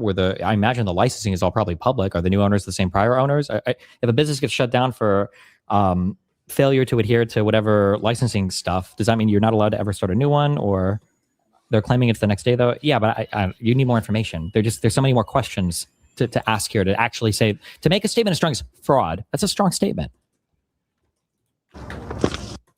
Is it common for it to be done in a day? I don't know, but you don't know either, right? Like for instance, maybe it's the case that when a daycare is determined to be fraudulent like this, maybe the shutdown notice is given and they have to shut down in like 2 months or something, right? So maybe if somebody else gets a notice of that, especially if they already have like a customer base, maybe another player is ready to step in and buy it and take over as soon as it shuts down. Maybe I don't know. I don't know the answer to that. But this guy isn't giving us those answers either. You know, Millions and millions of dollars, and again, the kids are missing. Where are the kids? You would think if they had the same address, that whoever's inside or working at the Capitol here inside of Minnesota would say, "Oh, maybe that's a red flag." They just write the check. Human Services, they got to clean out the whole bunch. They're the ones who enabled this fraud. How can you not look and say, wait a minute, these two are registered at the same address? On top of all of the childcare centers, that's just only a small piece of the fraud. What other fraud are they committing here in Minnesota? So another major piece of the fraud is the home health care industry. Where we're going now is a building that has 14 Somali-owned home health care companies in the same building. 14 of the same healthcare companies in one building. And while you're here, please remember to like the video and subscribe to the channel if you're not already. 14 home health care companies with different names in the same building. How bad has Tim Walz managed the budget here inside of Minnesota? So the last biennium, we had an $18 billion surplus. wait, is it? What is the? Wait. Did I miss it? I'm sorry. What, did they establish fraud, or was it just because there were all these things in the same building? Do they not know what a what do you call the office? They're not malls, but like when you go to a doctor's appointment or whatever, sometimes it's like it'll be like a room in like a building with like 50 things or whatever. What do you call these places? They're not malls. I don't think you'd call them an office building. An office block, office park, maybe. I don't know. Maybe like a complex inside a suite, office suite. I don't know. Maybe shared office building. Did they go in look at this, or are they just assuming because they're all at the same address, it must be one giant fraudulent? This biennium, we have a $6 billion deficit. That's a $24 billion swing in one biennium. How in the world can we have a inside of Minnesota? So the last biennium, we had an $18 billion surplus. This biennium, we have a $6 billion deficit. That's a $24 billion swing in one biennium. How in the world can you burn through $24 billion in 2 years? This is how, right here. This is a huge part of it. And so would you... That's not what that means at all, but none of that made any sense. A lot of biennium. How in the world can you burn through $24 billion in 2 years? This is how, right here. Okay. This is a huge part of it. And so would you say a lot of that is fraud that's taking place here in Minnesota? Absolutely. I would say better than 90% of it is absolute outright fraud. And a large percentage of this fraud is from these healthcare. Wait, was that my game or was that? Absolute outright fraud. And a large percentage of this fraud is from. Why that sound effect? Okay. From these healthcare companies that are charging the state millions of dollars while they actually aren't providing anything. In fact, the FBI just did a raid while they actually aren't. aren't providing anything. In fact, the FBI just did a raid a few days ago on a building similar to the one we are about to enter. Inside of this building, there were 14 of nearly the exact same businesses offering the exact same services. Right here, you have a list of all of the healthcare companies. Loads of them right here. We want healthcare. Yes, we'd like to speak about getting healthcare here. Why can't I get healthcare here? Warning, you are under video surveillance. No trespassing, security armed. Under here? I'm right here. We want help of the healthcare company. 26. He was at the door number said 26. I was curious if he was listed on here. So we'd like to speak about getting healthcare here. Why can't I get healthcare? Be armed. This is the strangest place I've ever been to get healthcare. Just a bunch of different places.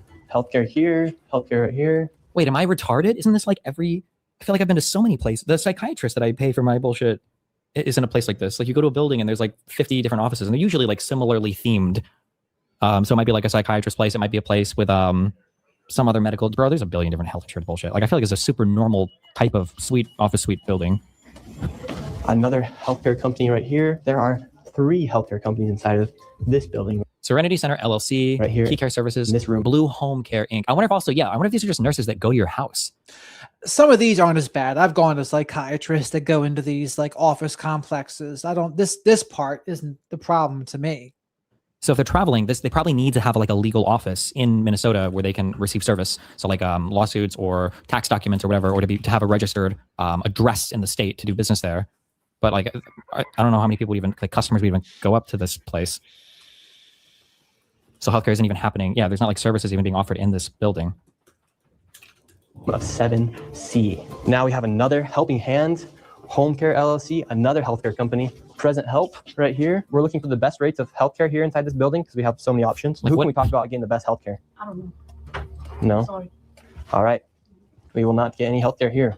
David, this is one of the stranger places I've ever been. It's literally healthcare every door you go to, yet nobody will give you a rate. Well, it doesn't sound like this building. This is probably just an office building with like people doing managerial stuff, not like sales or whatever. At least. And finally, we were accepted into one of the daycare centers and they actually took down information to give us a rate. However, when we left, we were then met with the police. I received a complaint that someone matching your description were in this building harassing the individuals who stay here. Oh, we're checking out the rates for healthcare.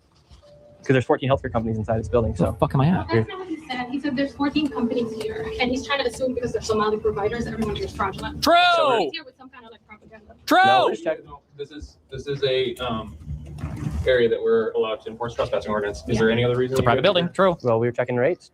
No, he won't. We were checking rates. We asked for rates. No, you're not.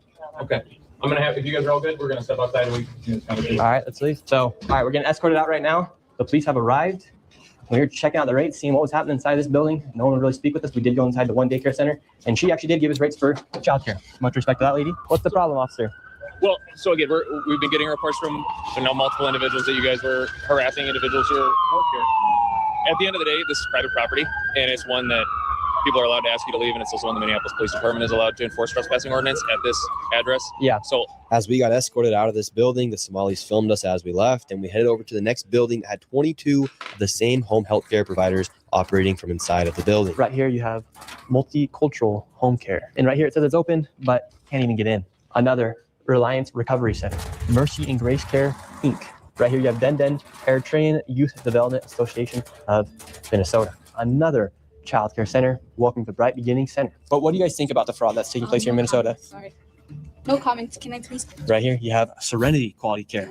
All of these businesses are literally the same type of business, providing the same service in the same building. Another Convenience Home Healthcare, Aid, Inc., and Child Friendly Space. All these companies get money from the government. Why would you have the same company essentially inside of the same building, door to door? Why not ask? Like call somebody or call a phone number or look them up online. Operate a business, you'd want to have less competition. But here they have all the has he never been in he must have never been in a building like this before. Like it's so common to see these types of like office suite buildings where I feel like I see a billion of in Miami Beach or any major city. You just see shit like this. Competition right next door. We're wondering because we hear there's lots of fraud taking place here in Minnesota, and we're wondering. Like imagine applying the same standard at restaurants. You ever notice that when you go out to eat, it seems like all of the restaurants are right next to each other. Doesn't make very much sense though. Why would you want your competition right across the street? You ever notice that car dealerships all tend to be down the same road? But why would you want customers to very easily be able to go to the next car dealership to compare prices? Kind of weird, isn't it? Wondering why is there so many of the same companies inside of this same building? No, I don't know that. What do you think about the fraud that's taking place here in Minnesota? I don't have any idea about that fraud. Okay. Mhm. That's it. What do you think about the news articles and what's being spread on the news about the fraud? Right now, you are doing something wrong. I'm just asking you. No, you about don't the have fraud. to ask me. Okay. Don't ask me that question again. Okay. Okay. Who can I speak to? Who can I speak to? Okay. As soon as you confront about the fraud, they get angry. When these people have these home healthcare companies, you're seeing them everywhere inside this building. What kind of fraud are they committing? So there's false documentation being submitted to the state of Minnesota for services never provided. What? They're having forms signed in advance for services that were then never rendered. As far as a year or 2 years in advance, they'll have someone sign these forms at one sitting, and then they just file those with the state of Minnesota, and nobody from the state of Minnesota bothers to check that those services were ever provided. So they're essentially just using people saying that they had these services provided months or even years ago, then filing the paperwork and then receiving money from the government. Right, and the Somali community is a very closed community, so everybody's in on it, and they don't want to talk, as you can see. And for this building, I'm going to give an estimate of around $30 million for how much fraud is taken. Okay, hold on. Let me recall. I just want to look up some of these. Are these all? Because they look like. Okay. Ebook Home Healthcare LLC. What do they do? We provide top-notch healthcare support at home and in the community. We have a range of services that work diligently with our clients. Okay, so it sounds like they send people out to home. So you're not going to get healthcare in the building there, is my guess. So to Thrive, thank you. Racist for noticing a pattern of identity. Pattern recognition, they say, right? So we can check services. 24-hour emergency assistance, adult companion, homemaker, respite, night supervision, individual community living support, and in-home support / in-home family services. Advocating change together. Who are these people? 1821 University. ACT supports the leadership of people with disabilities to fight ableism and build inclusive communities. Learn more about our mission. Oh, Zoom. Cheating. He's like the soy meme right now. Like, what does he expect to find at this building?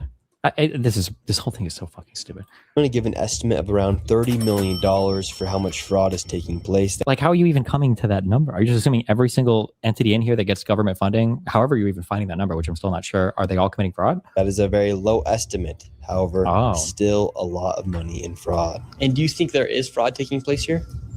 I don't know. Yeah. Do you have any idea what any of these businesses are doing? I never ask.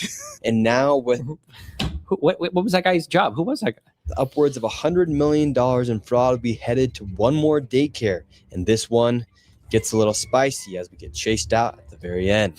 And after this, we'll be heading to the state capitol to confront the incompetent government leaders who have enabled this fraud to happen. And I knew this video was going to be super dangerous to film because of all how hostile it is, and as we are exposing legit fraud happening. The most dangerous part so far has been the old lady that was shouting, "Don't open up, ice outside," by the way, but okay. I did get security for this video, and I was able to do it through the Blackline Guardian. And if you guys want to help fund my security in the future, you can go down to the link down below. They're not paying me to say this. They came and decided to help me out for this video. So you can go to Blackline Guardian, the link's down below, and click Guardian for Nick, and those funds will directly go to my security and future videos. Thank God. We are exposing lots of things happening, especially with this fraud. True. Like I said, they're not sponsoring this video. I'm just giving them a shout out because of how they helped me. So go down to the link down below, click Guardian for Nick, and let's keep going. And now we're going to the next location. Now, this child daycare center, this one's different than all the other ones we've been to. Tell us about this one. This one is different because, according to the state of Minnesota, this 312 West Lake Street houses not one, not two, but 3 child care centers and is licensed to hold 102 children. Okay. And in fiscal year 2025 was paid $2.66 million by the state of Minnesota. Damn. And this is the building right here. So this building alone made $2.6 million. Let's see if anybody's inside. Now we're inside of the building. Damn, this place looks super beat up. $6 million. Let's see if any Jesus. Okay. anybody's inside. Now we're inside of the building where there's apparently 4 childcare centers. We met this lady and we followed her to the back of the building where the daycare was supposedly at. So right here we have 2 followed her to the back where there's apparently who is this 4 lady? childcare centers. We met this lady and we followed her to the back of the building where the daycare was supposedly at. So what did they tell her? I'm very curious what they told her. I wonder if they said they were like picking up their kid or something, but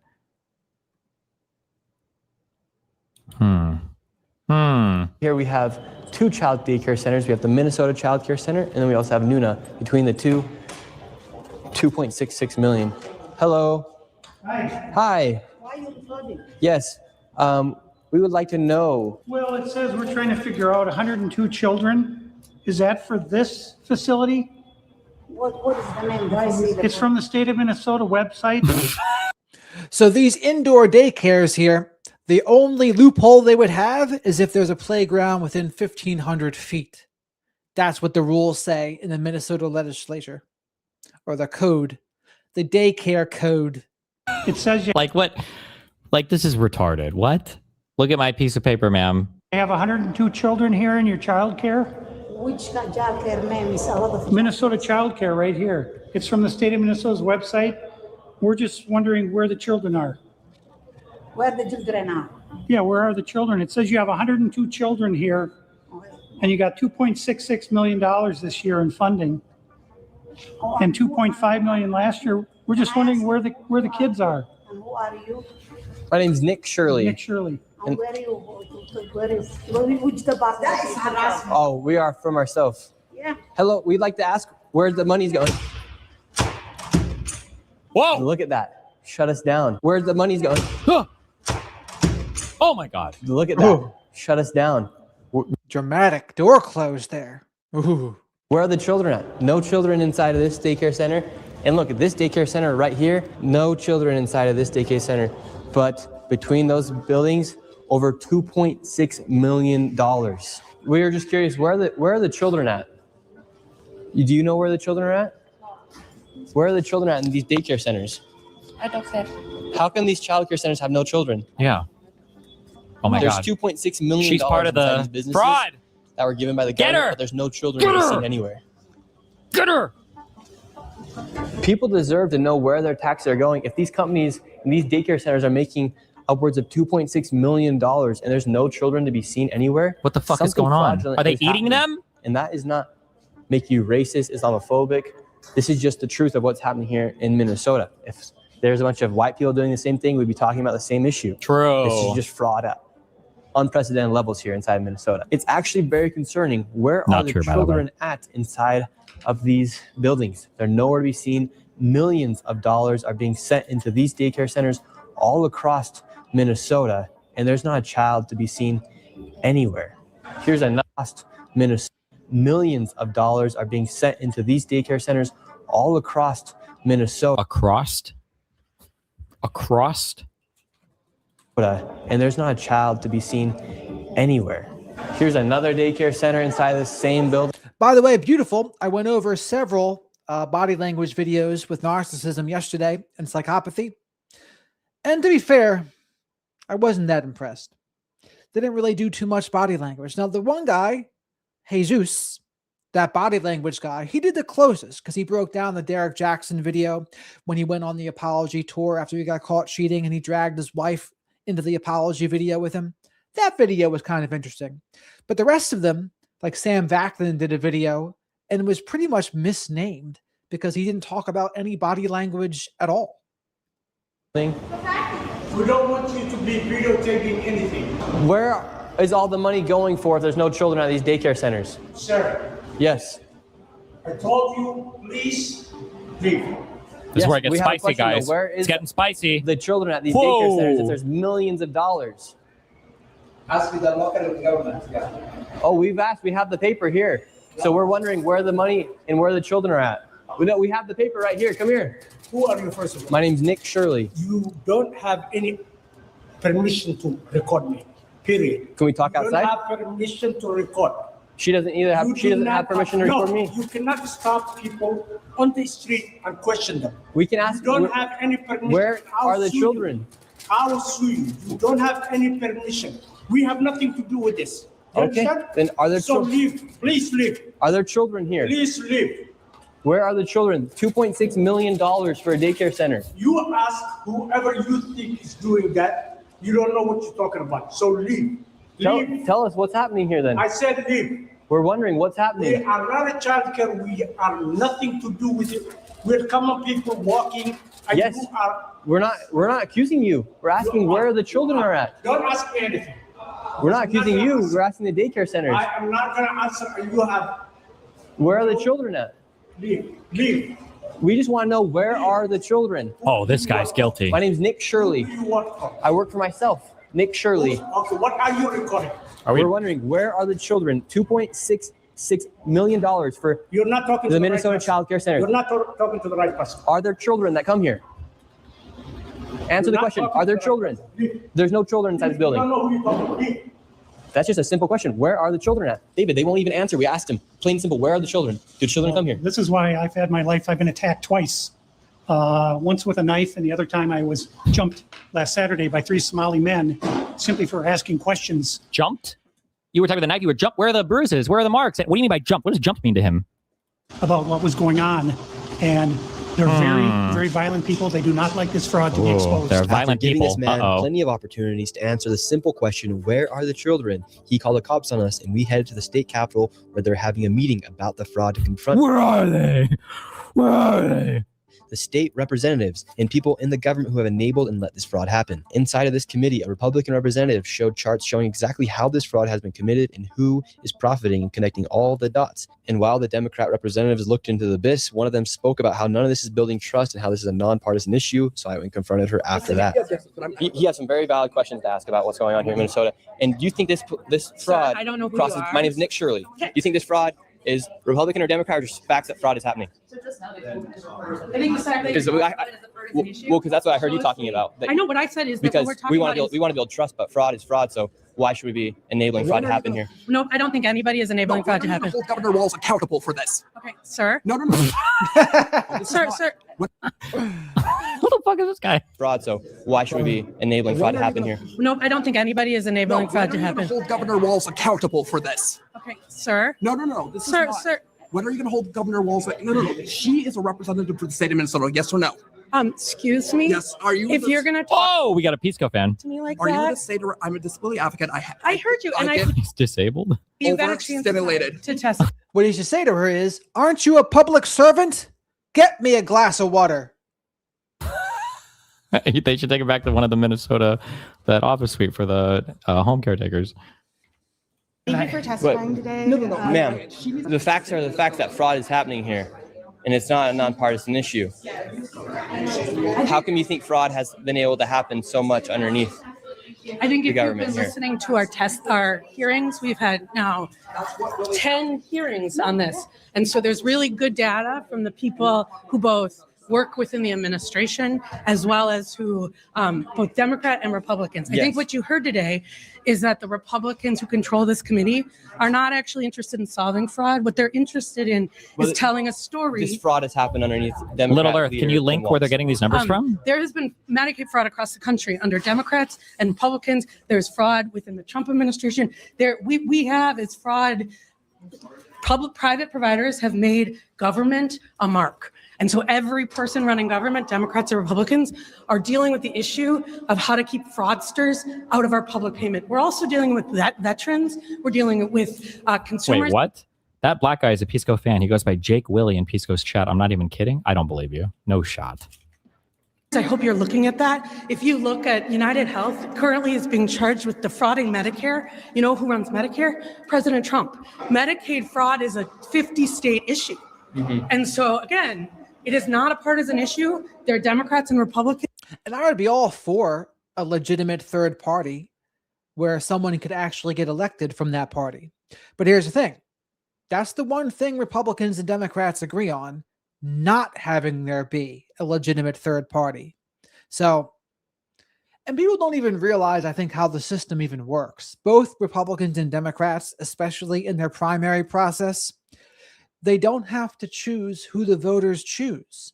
The Democrats have super delegates that can override what the voters think, and Republicans have a version of the same thing. So most people don't even know that. But it's true. Yours truly worked in political polling for 8 years, maybe 9. Who are sitting in that committee talking about it, but what you did here was the Republican chair say she's not turning information over to the one person in government who can stop payment, and I hope you print that. Thank you for coming today. This Okay. is crazy. Well, I hear him saw what still. happened The there. state of Minnesota that we live in, and these politicians are just walking off thinking it's okay Tuesday, and they want to go visit the Trump, they want to blame the Trump administration. We have Democrats blaming ICE. I'm tired. My people are suffering. I'm scared for my little brother. Oh my God! Shut the My fuck people up! are suffering, and these people just walk off. Oh We my have a God! governor. He doesn't care. How many more people are gonna freaking die? How many more people are gonna go homeless? And how many more people are gonna be trafficked in our This guy does seem like he's acting here. freaking system? Bruh.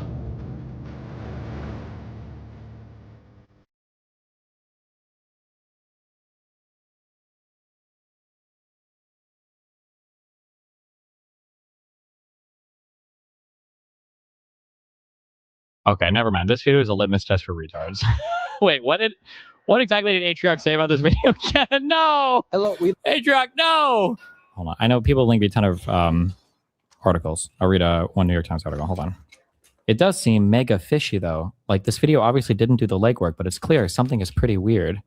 Is it? What's weird? What's pretty weird?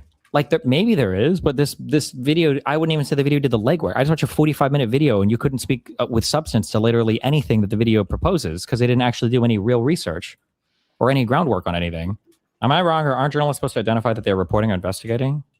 Do you?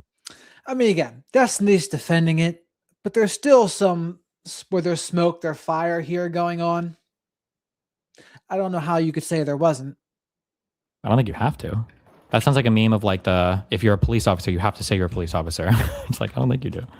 You didn't think it's weird we didn't see a single child in any of those daycare or autism institutions? My mom's run a daycare for over 20 years, and if people showed up at the door, she would be KG2, but the interaction would be way more professional. I don't know where you would see the kids. I mean, I don't know if they would be like right at the entrance, right? It's not like kids are running around outside. I imagine also in these communities, especially with all the ice shit going on, and especially with this guy showing up with like a camera and everything, it's probably going to be a pretty uncomfortable interaction. Like, that wouldn't surprise me at all. Like, you could say maybe they're a little suspicious, but I mean, they probably should be suspicious, right?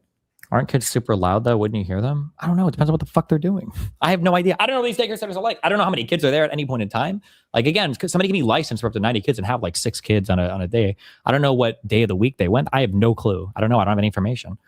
Did he say what day of the week he visited? A fraud swamped Minnesota's social services system on Tim Walz's watch. Prosecutors say members of the Somali diaspora, a group with growing political power, were largely responsible. President Trump has drawn national attention to the scandal amid his crackdown on immigration. Okay, New York Times article about this. They just said a weekday. Okay, so this is November 29th. The fraud scandal that rattled Minnesota was staggering in its scale and brazenness. Federal prosecutors charged dozens of people with felonies, accusing them of stealing hundreds of millions of dollars from a government program meant to keep children fed during the COVID-19 pandemic. At first, many in the state saw the case as a one-off abuse during a health emergency, but as new schemes targeting the state's generous safety net programs came to light, state and federal officials began to grapple with a jarring reality.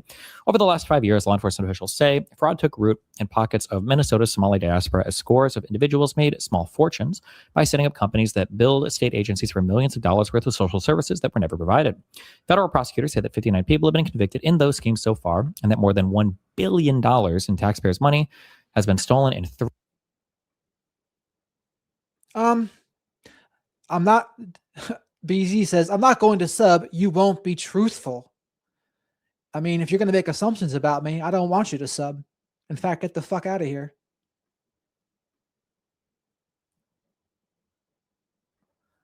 Antagonism for no reason gets you banned.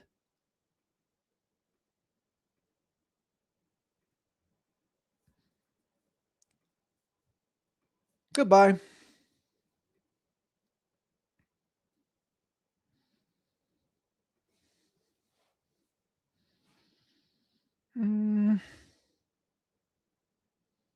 Now, this is the thing. When you're a creator, you realize how many people are truly just jerks out there. There's people who are antagonistic for no reason. They'll try to get under your skin all day, every day. They'll treat if they have a different opinion than you, they'll attack you. And sometimes they're like, you know what? Like, fuck you guys. Like, I have no patience for it. And so I stop. I say, see you later. Thank you, Angel. And they are closed-minded songbits. My BS tolerance has went to 0.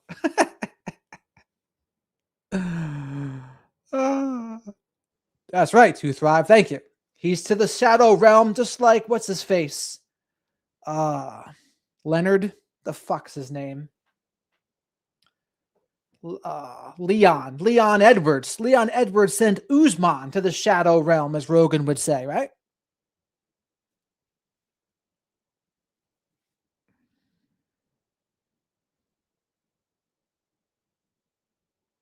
Block Island's off the coast of Rhode Island, and that's a pretty good place.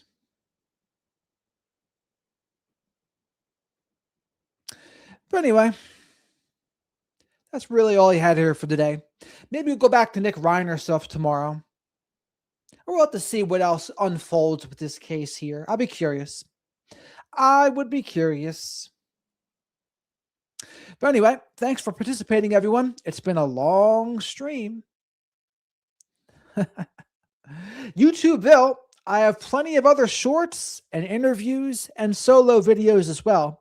It's just that recently, me watching other people's stuff has been fairly popular, so I comment on other people's stuff now too. I would have loved it if my own stuff did that, but the YouTube algorithm in the world just didn't think that was meant to be, I guess, for now. But we'll see. The shorts always do well, and some of the interviews do well. People like Dr. Salerno, for example. You got it, man. But all right, everybody, it's late. Holy mackerel. It's 1:51 a.m. where I am now. But I'll be back again tomorrow. Just like Frosty the Snowman. Frosty the Snowman, the character who played him, had 3 secret families. Did you know that?